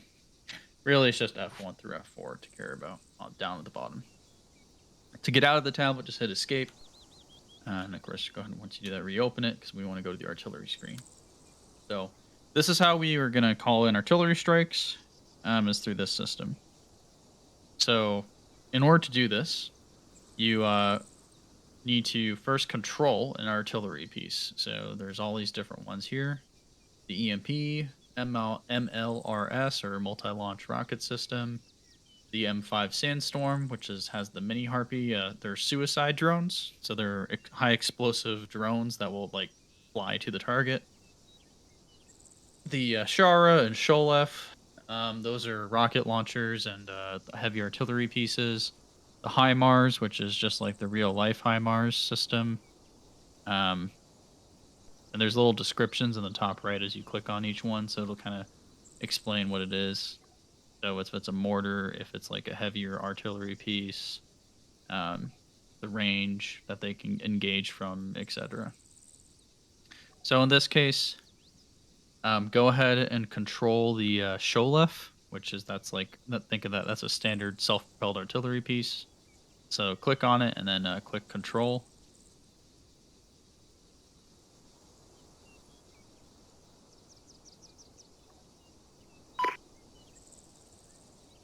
Okay, I click control, and I see my Perfect. name next to the asset. Yep, perfect. Okay, so only you can control this now. So you first have to control the artillery piece. You'll get a little message. The next thing to do is hit Map Click.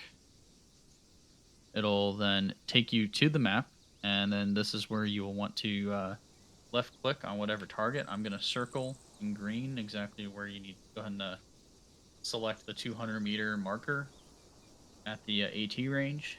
So I circled that in green. Just left click, it'll do a little kind of like red selector thing, and then the tablet will pop back open. Then you'll get a look at a different screen. Yep, I've got it. Okay. So in this case, you're going to see the different types of munitions that artillery piece has available to fire. I'm not going to go through every little one, but there's cluster, laser guided, guided, high explosive, mines, etc. And then to the right of that are the mode, like the fire mode that it's going to be in. So the only ones to care about are spot, which is the spotter round. It's going to fire one round at exactly where you clicked. FFE, or fire for effect, which this is where you can click specify where it says 3. You can backspace and click, okay, I want 10 rounds, I want 2 rounds, except basically you're specifying exactly how many rounds you want fired. The plot mode, just don't bother with that. It doesn't work anyway. So you have spot and FFE.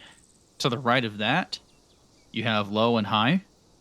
And that kind of tells the actual artillery piece whether to kind of fire it really high up or really like kind of low to the ground. So the difference, 90% of the time, you're going to want to be high mode. So that's more accurate because it'll fire high up. The angle that munition is going to come down on is going to be like almost 90 degrees basically. So high angle of attack. Low is the round, it'll fire it much lower. The round will get to the target faster. Like like But the like an 88 in World War II. exactly, you got it, just like that. So most of the time for artillery, we want it in high mode because accuracy is more important. Now there's some modes that, for example, this is a standard self protect. This is like a artillery gun. For the rocket launcher system, so the MLRS, the Shara, or the HIMARS. Those are all rocket trucks. That one, it actually doesn't really matter too much because they're rockets, so they're self-propelled, and they'll get to the target pretty damn fast. So honestly, that one, it doesn't matter as much as it does for the artillery guns themselves. But most of the time, I would say high. It'll take longer, but it'll be more accurate.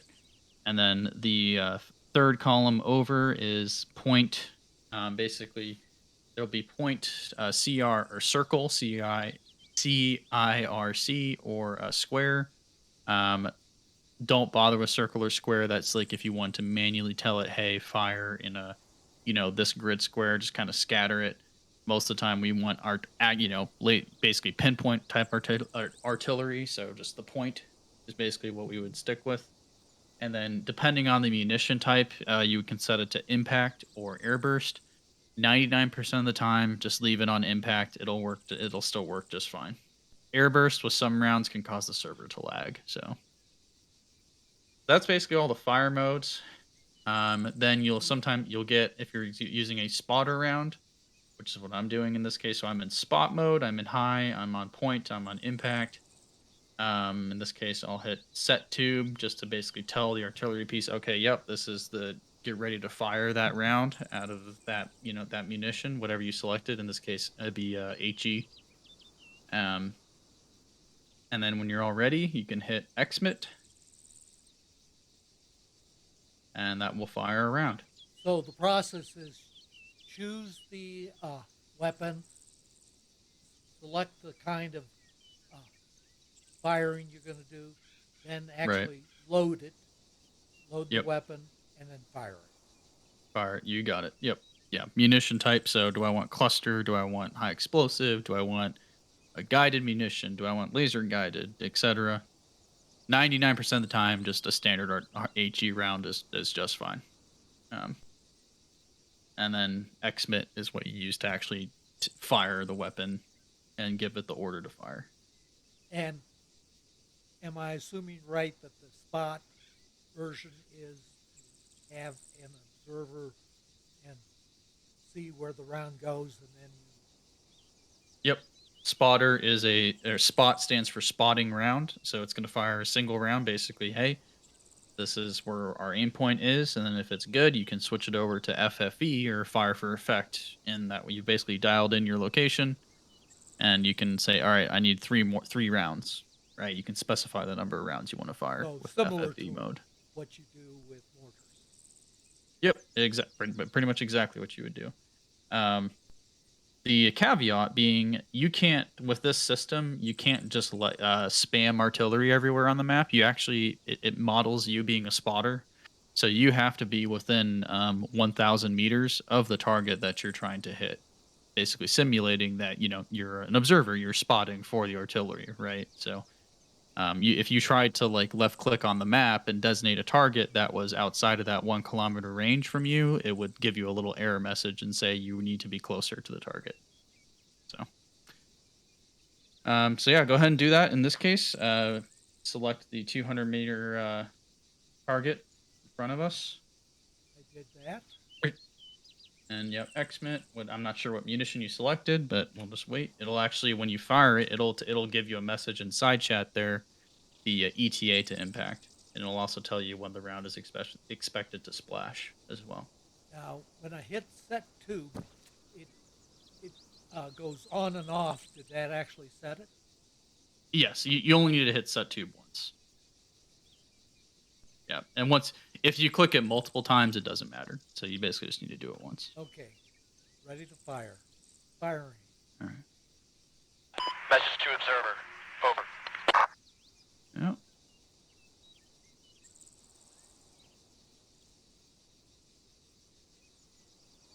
It'll take a sec for the artillery piece to process the order, Yeah. but then it'll let you know once it's fired. And I'm back on the map. Shot over. Yep. Yeah, you hit XMIT. You can hit escape or hit the M key to get out of the map view, so we can see exactly. We can see the impact. So it should have fired. It'll probably give you an ETA to impact.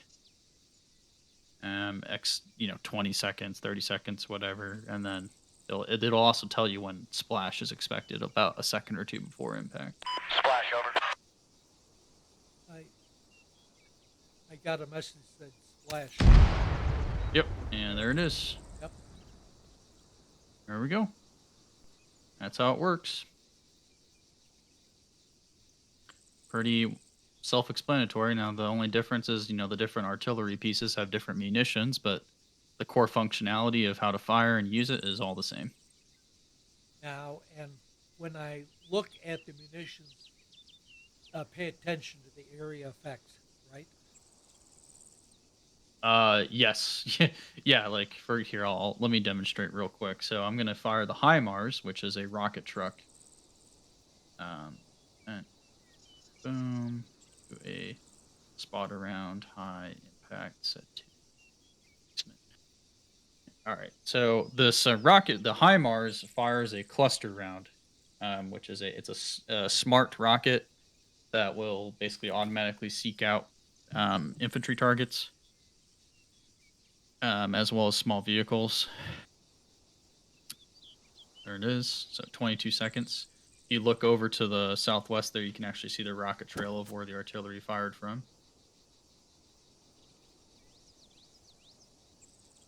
And we should get a splash here. About 10. And splash. There's the cluster rounds coming in. There it is. So that's an example, and it does a lot of damage. Yeah, I know that's a very effective weapon. Yes, we. That's the one that you that they got used in the main op that lagged. Yeah. Now in this case, that they fired 10 rounds of that, not one. As you can see, one salvo or one missile is plenty effective. So the issue was in the main op, we weren't 100% up to speed on that, so they fired Right. 10 rounds by accident. Chicken didn't think he was doing that. Yes, which is again, it's just we weren't trained on it, which is why I did the training. So now people understand how to use that system. So, yeah, pretty self-explanatory. Once you've already done it, so you can do it a second time if you'd like. Just remember to if you want to switch the artillery piece, just hit end mission, and then go back into the tablet. Because technically it treats it as like a fire mission when you you control an artillery piece. So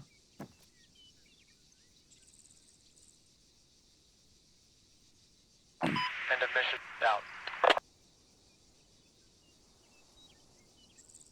I see it keeps the shell information up in the corner for at least a while. yeah. Mm-hmm.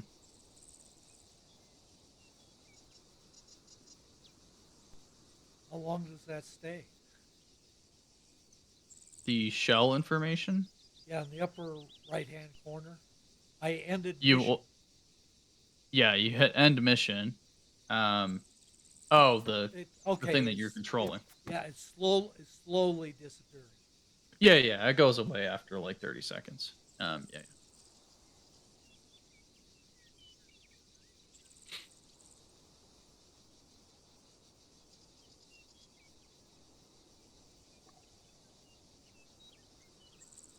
So now, once I have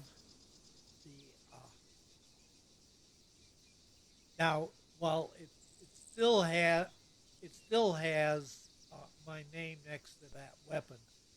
How do I Yes. release that? Click the release button in the artillery menu.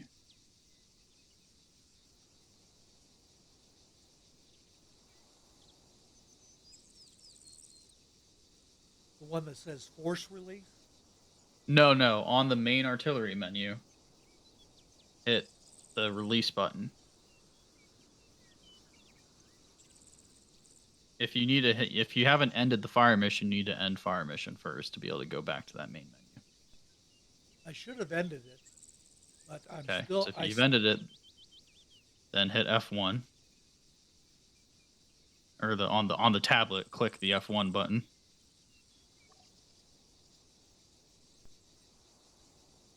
That should take you to the artillery screen. Yeah, the assets, but on that assets, it still has my name. Yes, there. click the release button. See where it says abort, release, control, map click, etc. I'm streaming out if you want to see what I'm talking about. Okay, it took me a while. Okay, I found it. Yeah. Okay, so my name is gone. Yeah, that'll allow you to control a different artillery piece. Well, I'm going to choose the same one again to go through the same steps. Okay.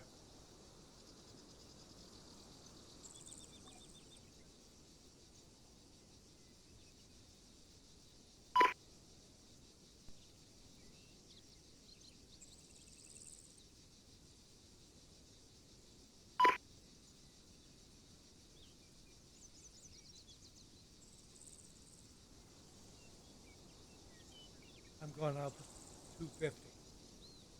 All right.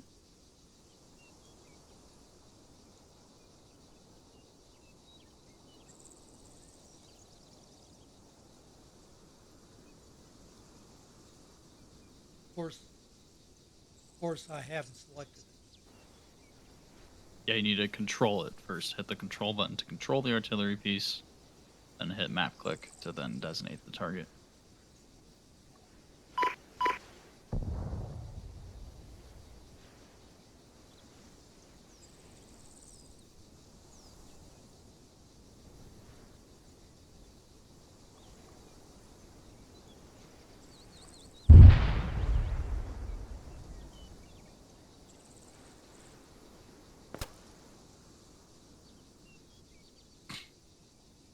Okay, remind me again, after I hit control button, Hit control, then hit the map click button.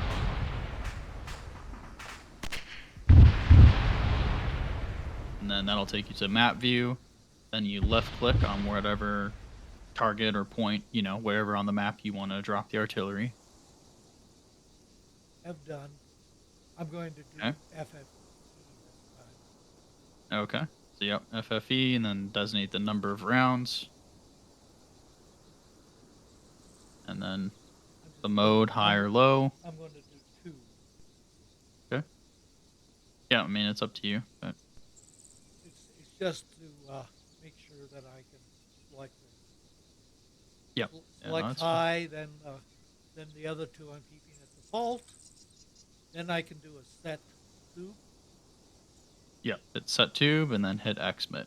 and then ready to fire. Fire mission ready. Yep. Message to observer. Over.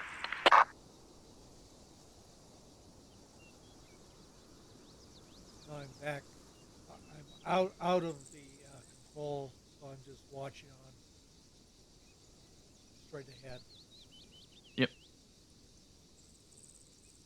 Shot over. So I got a message shot over. Yep. Is that what we just heard? Gun Yeah, went that off? echo. Yeah. Yep. Obviously, That'll- that's the sound delay. Versus, Yep. So versus the radio, it'll- which is faster. right. So I the heard a second. it won't tell you when it fires the second Flash or over. third shot. It only is going to tell you when it fires the Flash first shot. over. And yep, there it is. There should be a second one. Yep. I mean, there will be a delay. It takes a second for it to reload and fire again. So usually it's around 5 to 6 seconds, depending on the. Round. Oh, there it is. Yep.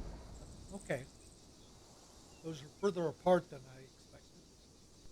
Yeah, there's a decent spread with artillery. Yeah. It's not. They're not a guided. If you just fire the standard HE round, they're not. Those aren't guided, so they're not going to be Right. quite as accurate. But you get the idea. Yep. Yep. All right. So there are 2 more things I want to cover, and then we'll be done. The next thing is actually 3 things. Sorry, scratch. I'll say it. Do 3 things. So the next thing is helicopter repelling. This is just something we've added the ability to do now since we haven't really done fast roping in a while. So this is fast roping that doesn't crash. Ideally, yes. We've had some smaller issues, but this does work a bit better. So we're gonna hop into the helicopter I just spawned in behind us.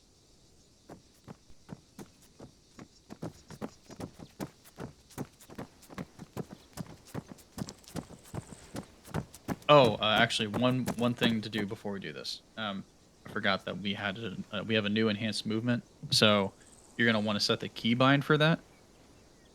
So hit escape. Go to configure, controls,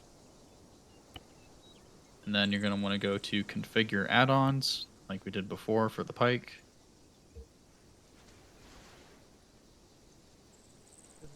And then in the drop, rework. enhanced movement rework, exactly.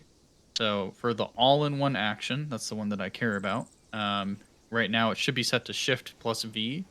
Yes. You're gonna want to add now. If you did what I did a long time ago, I had my enhanced movement key set to V. You can click it, and you can also set V in addition, as well.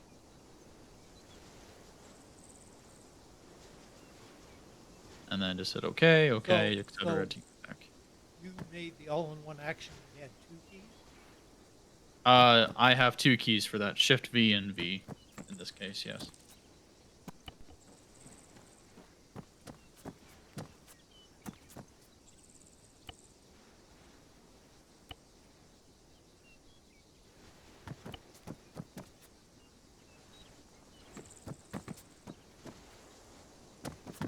Alright, so if you hit B now, if you walk up to a ledge, you can jump now. Oh, hang on, I know you have something else set. Go ahead and hit you have the step over command set. Go ahead and hit escape. Go to configure. Controls again. This time we're gonna leave it in the normal view. Don't go to configure add-ons. Go to, I believe, just double check here. It's under. Just make sure before I tell you. Yes. Okay. So in the drop down, at the top, click the drop down, set it to infantry movement. Okay. And then scroll down all the way to the bottom.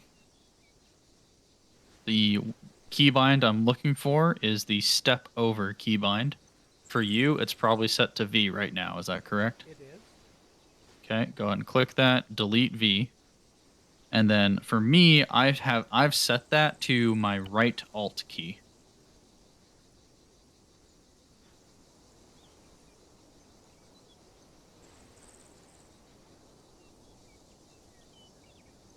I'll have to remember this, but okay.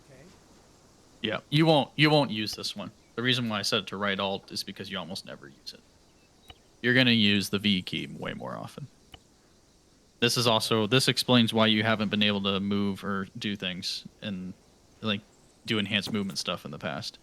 So yeah, hit OK. Oh, you're already out. Okay, Yep. cool. Yep. All right, so now if you go walk up to this little ledge, if you hit V, you'll be able to climb up onto it.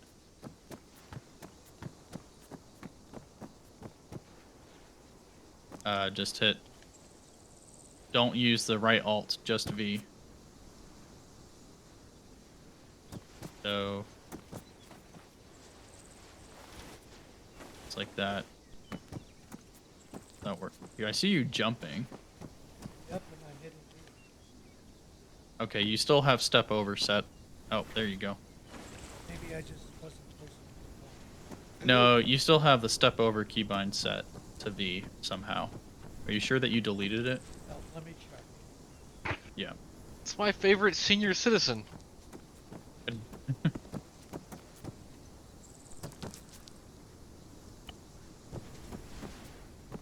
Yeah, well, we're fixing his enhanced movements. That way he can actually do stuff. Dude, enhanced movement is the most annoying shit ever, bro. It'll find the tiniest gap in your system and just a bug. Yep.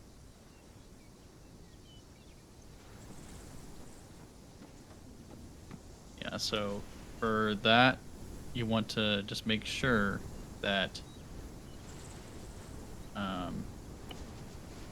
Somehow under infantry. I didn't. I don't have it set. There's no V there, but there it was a shift button. Okay, yeah, just delete all the keybinds and then set it to right alt. Yeah, I mean, so the step over says right alt. That's it. okay, good. All right, yeah, hit OK and then continue. Let's get back to the main game. All right, so come back down to me. All right, we'll try this again. So kind of where I'm standing, it should automatically, you should reach up and climb up just like how I did right there. Yep, perfect. Okay, cool. And you're not doing any weird other stuff. All right, awesome. That's gonna make your life 10 times easier. Trust me. So we've done it. We've had to vault fences, climb over walls, etc. Yeah, that's what you had messed up this whole time. All right, go ahead and hop in the past one of the just the back area of the chopper. Get this thing turned on.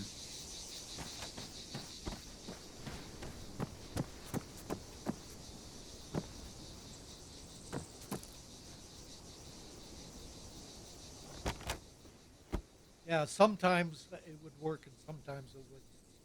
Yeah, that explains it. Makes sense since you had it was basically double bound, so it wasn't sure which one to do half the time.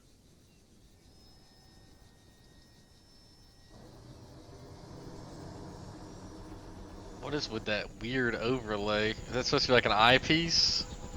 Yeah, it's a Okay, kinda yeah, like, okay, yeah. It just came up. It just came up. It was just like night vision. I was oh like, well, what yeah. in In the third world? person, it looks kind of weird, but yeah. All right, go off here. Right, just make sure what. Yep. All right, rotor's up. Does that say you have the stupid dot on the little bird, too? Yeah, that will.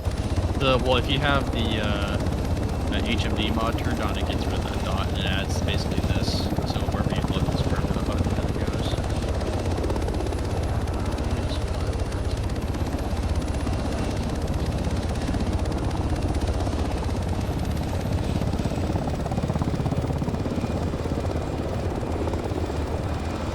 Why did I place that all the way down there?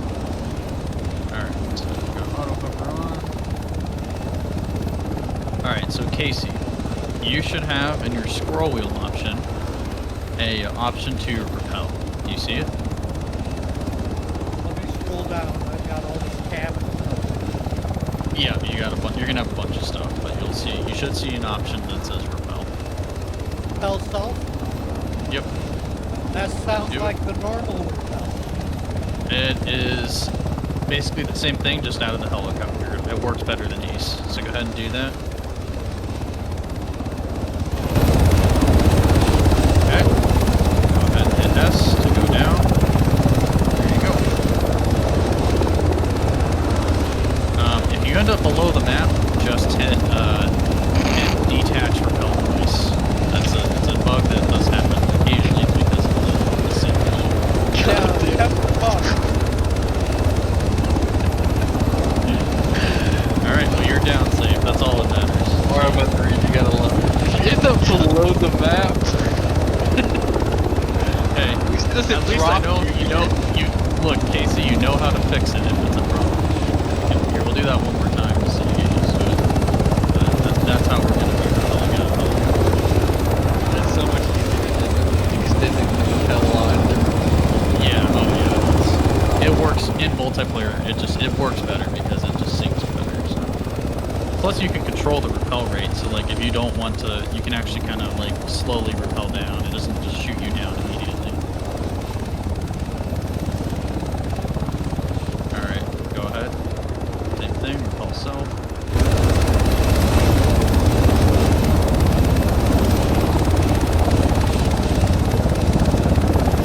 Yeah, if you're below the map, just hit detach device. It should automatically knock you out, but sometimes it doesn't. Alright, cool. That's it. That's just to show you how to do that in case you decide to go faster in the future.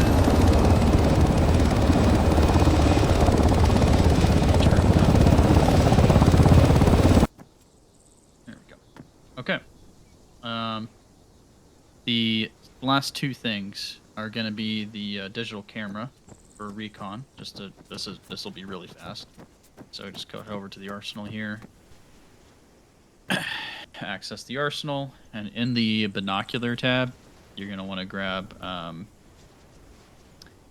You'll see a bunch of new options. So we have smartphone, old film camera, old color film camera, Nikon camera. Doesn't really matter. We can do the smartphone in this case, or the old film camera, one black and white photos.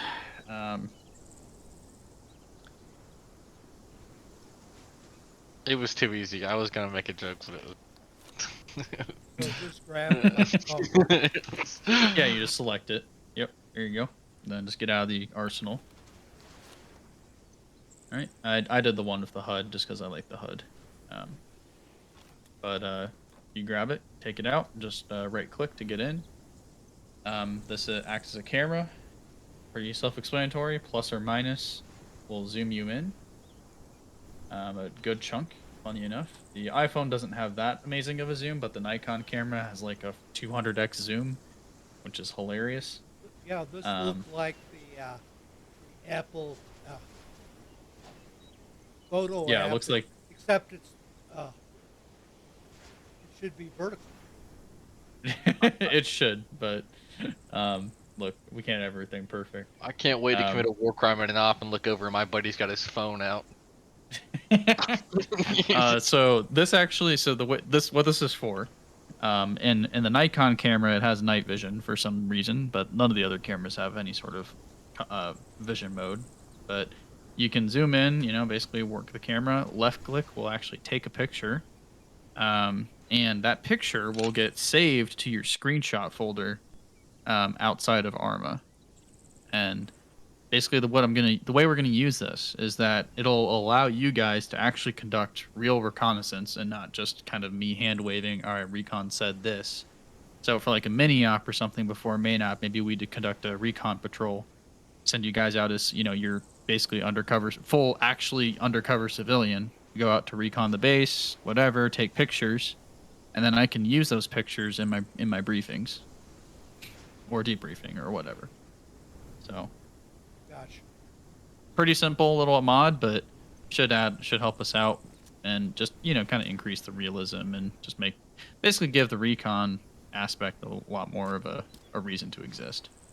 So that's that. Any questions? So for this, essentially, it's zooming in and out, taking pictures. Yep, you got it. Very simple. With the Nikon camera, we have. Yeah, the Nikon camera has a ridiculous zoom level, and it has night vision for some reason. And the night vision is selected like all night vision? Yes, just N to cycle the camera mode. I'm doing it in stream right now. But yeah, the zoom is really, really like absurd. Like it's like 200x. Now, where are the pictures stored again? So in the training lounge channel in in Discord, I'll just ping you guys, or I'll ping you again. Actually, no, it's the message right above me, but I'll just ping you. So for me, that's my file path. For you, you just replace the, you know, where my name is, just replace that with whatever your username is for Windows, and that's the file path that it's located in. I'll look at it later because I'm in Arma. Yeah, no, you're fine. That's it. That's all that's exists to that mod. Just to move on. The next thing we're gonna cover is, or the final thing, sorry, is breaching. So the use of the demolition charges. Before we go, how to get out of the camera mode? Just right click.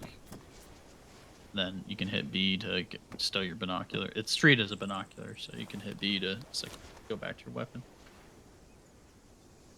All right. And it essentially replaces your vector, so you know you're not going to carry that all the time, but it's good for recon. Dude, you can carry that Nikon like a vector, bro. The Nikon's crazy. That shit got night vision, dude. Yeah, the only issue is the Nikon doesn't have a rangefinder and it doesn't sync to the micro dagger, which is, if you're a marksman, it is kind of a game breaker. But oh, does the vector do that? Yeah, the vector will sync all of your waypoint information to the micro dagger, and it'll like automatically sync to the ballistics calculator and everything. So you don't have to go in and mess with that, which is very nice, obviously, if you're a marksman. But if you're not a marksman, it's not that big a deal. We can quiz Ralph.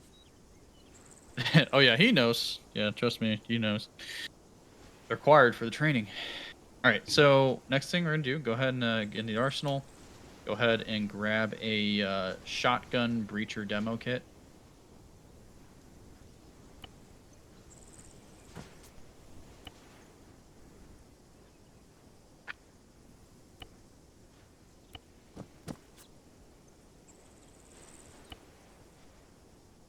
Okay, and then we're going to take the teleporter screen here. We are going to head over to breacher training. It's right in front of us. Use the scroll wheel. We're going to breacher training. Okay, let's put some buildings. Because what we're going to do, this is basically simulating us having to get inside of a locked building.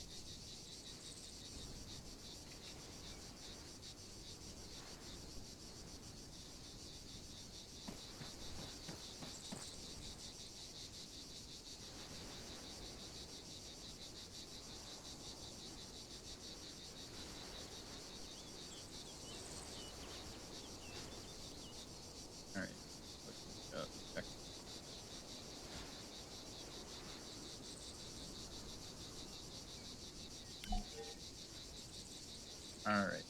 So we're gonna head over to where that task is.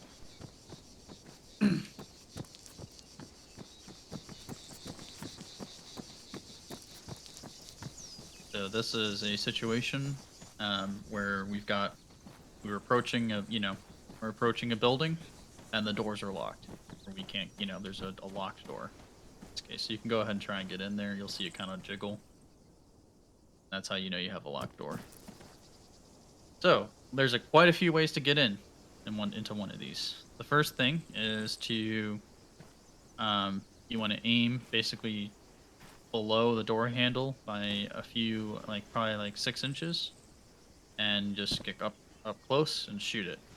So buckshot or slug doesn't matter. Probably around 2 shots. There, open it on the first one. You'll see the door kind of like pop out a little bit.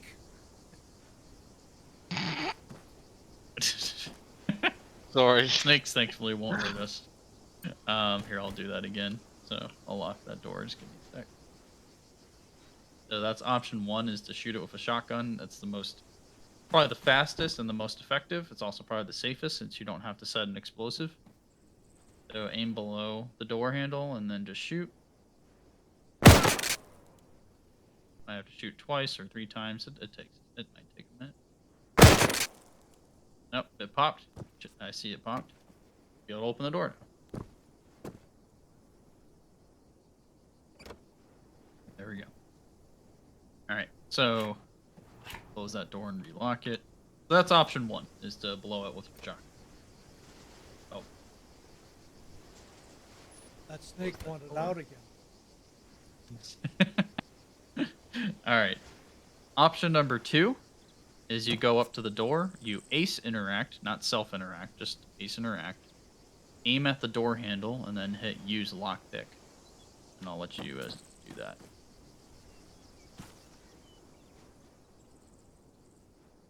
So you'll see it'll say door and then use lockpick. Yep. So this will take about 30 to 45 seconds. There's no progress bar, sadly, so it doesn't tell you exactly how far you're in doing it, but it's about 30 to 45 seconds. It's a very silent way to do it. Oh, a little faster, it looks like in this case. Depending on the door, if it's like a military door, it'll take longer to pick. But basically, this allows you to, quote unquote, pick the lock and get it open without any explosives or any shooting. So it's a little bit slower than just shooting the door with a shotgun. But if you try, like for example, if we're trying to maintain stealth, obviously that's the way to go. You're not going to set any AI off by doing that. Now, Smith, if you have a lockpick in your kit, you don't have to have a breach. Yeah. So if you have a lockpick kit, then yeah, you don't have to have a breacher kit. But the point is that this breacher class has that's the whole point of the breacher class. Yeah, you've got multiple options because there might be times where you don't have time to pick that lock. You just got to get that door open as fast as possible. So Yeah. So the principal difference between the first two that we have here is shooting below the lock is faster but it's loud. yeah, exactly. Now there might be times where, let's say, you don't have a shotgun, so maybe you're just running a standard, Mark 18, like a standard M4 rifle, but you have the breacher kit. Like if you notice, there are 2 breacher kits. There's one with the M Mark 18 and one with the shotgun. I just want to do the shotgun because it does everything. Yep. So let's say you're running the Mark 18 kit, and you don't have a shotgun. You have a lockpick kit, but you, for whatever reason, you're squad leader, you just don't want to use that. You can set an explosive. So each kit will come with a bunch of explosives. So if you go to ace self interact, I have a you'll question. see an option. I've got a question before we do that. Yeah. Why am I in third person view? That's where it dumps you. On training server, we have third person turned on, Okay. so you can hit numpad enter to get back to first person. So to place an explosive, all right, let me make sure this door's locked first. Yeah, okay. Place an explosive, ace self interact, go to the explosive tab, hit place, and then you should see lock popper, a demolition block, a stick charge, and a frame charge. The demolition block is a real quote unquote real explosive. It's going to actually that's like think of that that's like a C4 charge that will kill people. It's got an explosive radius. It will do damage to buildings, damage to vehicles. That's like that's a quote. That's what we would use to blow up, actually blow shit up, basically. So you don't want to use that to breach a building. What you use to breach a building is one of the other three options, and that it depends. So the lock popper is the probably the go-to. It's the quietest. It's also the smallest. The stick charge is the step up. It's basically think of it like a stick of dynamite. Um, Again, it's only used to breach buildings. It will not do damage to vehicles or anything like that. And at the top of the list is a frame charge. So a frame charge is you would only use that on a military building.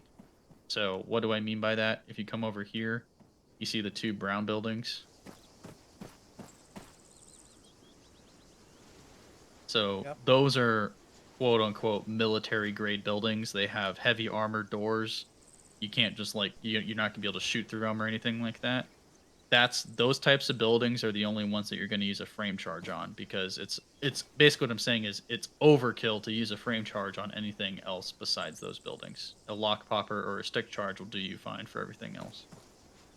So we only have the breacher kit. We'll only have one of those because 90% of the time, if I'm not going to lock all the doors on those types of buildings, because that would just be a pain. You're not going to run into those military buildings that often. So anyway, back to placing the charge. I just want to go over what each one of them did. You want to hit place. In this case, we'll use a lock popper. Again, place it just below the door handle, kind of right here. You should see it be placed now in front of you. So on the actual door here. You see that? Yep. Okay, making sure you can see it. So and then once you place it, and it's not armed, it's not going to blow up yet. So you need to then arm it. You'll ace interact with the explosive, and you'll get a trigger, or select a trigger. You can also pick it up if you accidentally placed it. In this case, I'm going to set it to. We'll do a timer. You'll have two options. You'll have the timer or the M152 Rams. That's like a hand clacker, so you can manually trigger that. In this case, a timer's fine. I'll just set it to, we'll do like 8 seconds at a time. All right, it's armed. You're going to hear a beeping because you have a mine detector. That is now an armed explosive. After 8 seconds, it's going to pop. There it goes. And the door is still locked, so rip me. Give me a sec. Place it right over the door handle. A little bit. This also does not have an explosive radius. You can be right next to it, just like this. You'll be fine. I don't know why it's not popping that door, though. Maybe these are heavier armored doors. Oh, wait, these are metal. Okay. I was about to say, that's a barracks building. Yeah, that's a barracks. Okay, so yeah, perfect example. This is a metal door. If we can just come over, follow me. I think this one should have a wood door. So yeah, use enhanced movement to hit B to vault over that. That one will have a wood door. It's one of the white ones. Yeah. So over here, this is just so you can see the difference. This is a standard wood door. A lock popper would work on this. It will not work on a metal door or these barrack buildings. Just to give you an example. So for this, we're gonna need a stick charge. So it's that step up. Just wait till you're over here. Alright. Same thing with the stick charge, except the stick charge will do damage to you if you are too close to it. So Couldn't you also frame charge that one? You could, yeah. Well, frame charge will blow any door. It's just overkill for anything that's not this. All right, I said 15 seconds. This one we need to get clear. About 5 meters. Here's probably good. You can also stand over here. Like you're not always going to have opportunity to get back behind secondary cover. It opens and then is. blows. Yeah, well, it blows the door open. It's automatically. Yeah, but the door opened before the explosion. Yeah. I mean, it's kind of a hacky way of doing it, so it doesn't just blow the door off its hinges. Like, I can still close this door, but that's how it works. So, I'll do. And What I'll that, do is I'll. and that was, Go ahead. which charge was that? The stick? That was the stick charge. Because the door popper won't work on metal military doors. Or should. Correct. No, yeah, I won't. Now, let me double check if I got inside. I think these are wood inside here. No, these are also metal, so we would have to shoot these. Okay. But that's also why the shotgun's useful, because the shotgun, as you saw, only took 2 shots to get inside one of these types of doors. So, again, just it's options, right? It's not, I'm not saying like, oh, this is the one to use every time. It's just here's how to do it. You know, you do whatever you have available to you type of thing. For example,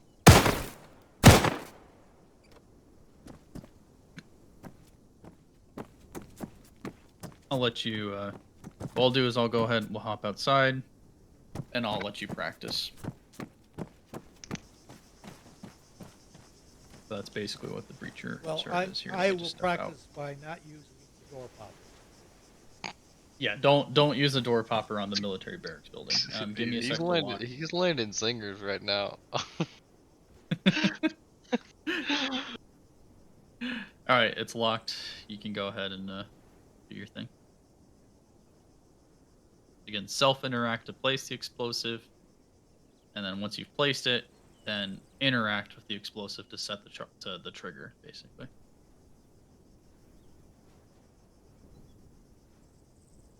You might need to step back in order to see where the explosive gets placed. Like it's kind of hard to explain, but it'll show up in front of you like where it's going to get placed.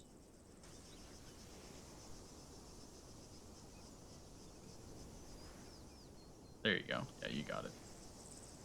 Yeah, I was going. You get too close, Yeah, if it you- disappears.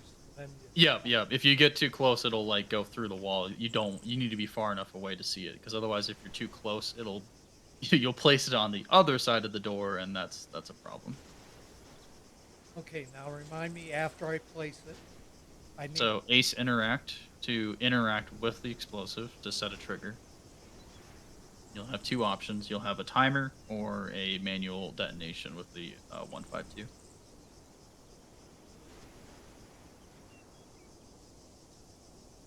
Fuck.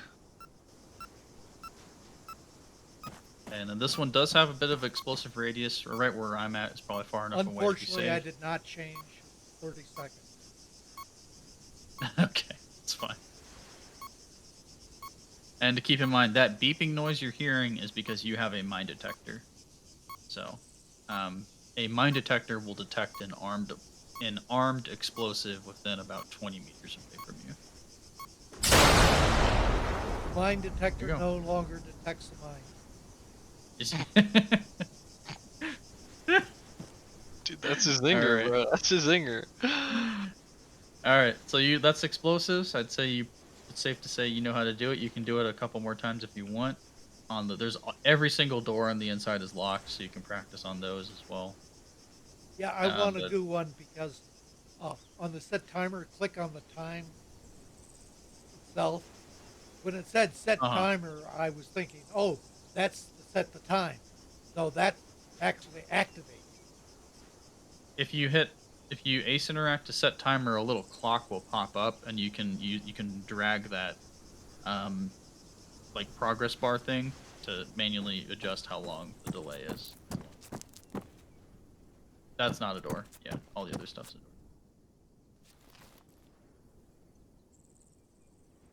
Grab.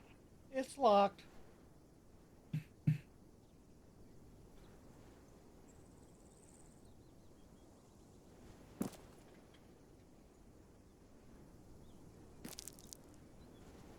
Why am I punching them?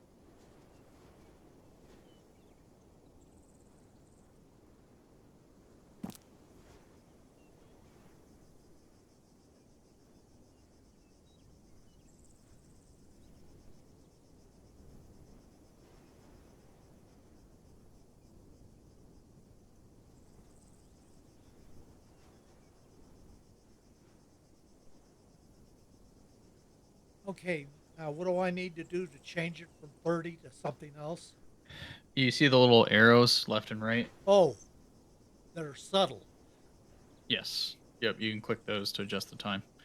The minimum time is 5 seconds. So it won't just immediately detonate in your face if you Or move the bar. Mhm. Yep, you can manually move the bar as well. Dude, these caves are no fucking joke. Where are you playing? Valheim, dude. I'm in the mountain right now. Oh shit. Yeah, yeah, the frost caves those Dude, are crazy, these dude. fucking cultists, bro. Yeah, they're disgusting. I, Nice. I wondered why whenever I unlocked workman or college in level 3, I was like, why would I need a fire resistance potion in the mountains? Cultists. Okay, now that I saw the arrows at the bottom to change the time. Yep. Should be good now. So what I want you to do is just go ahead and practice shooting doors to practice like reaching with the shooting, because the lockpick is pretty easy, like the quote unquote de facto way to do it. Does it only work with the shotgun? Uh, it will work with the standard rifle, but it takes like 5 mags. No way, really? Yeah. So if like you mag dump, 5 times, it would work, but the shotgun is just so much more effective. So no reason not to.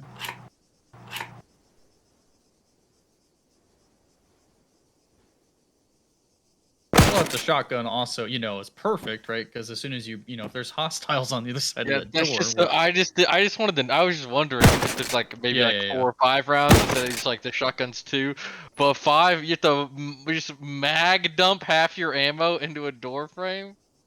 A completely unrelated question. What's this Mhm. Garmin thing on my wrist? Oh, yeah, that's a cosmetic, but that is it's what real life spec ops use. It's like a Blue 4 tracker. It tracks your position. It's like a pocket GPS. It's like think of it like a mini iPad on your wrist. Does a bunch of stuff, The Chinese but just it's came just out with a cosmetic. tracker for their troops. Yeah. It's a helmet with a bomb inside of it. Hmm. That only took one shot. Yeah, but sometimes it takes one, sometimes it's two, but reliably two most of the time. A Chinese general deadass watched uh what is that? Starship Troopers. It was like, write that down every time something just authoritarian came on screen. That's great. All right, Casey, that's basically all she wrote. That's it. Well, That's you're qualified. well, thanks. Sorry I missed last night. No, you're good. I appreciate recording too, because if we can get this into like a YouTube video, Yeah, I'll do a little that'd be editing great. where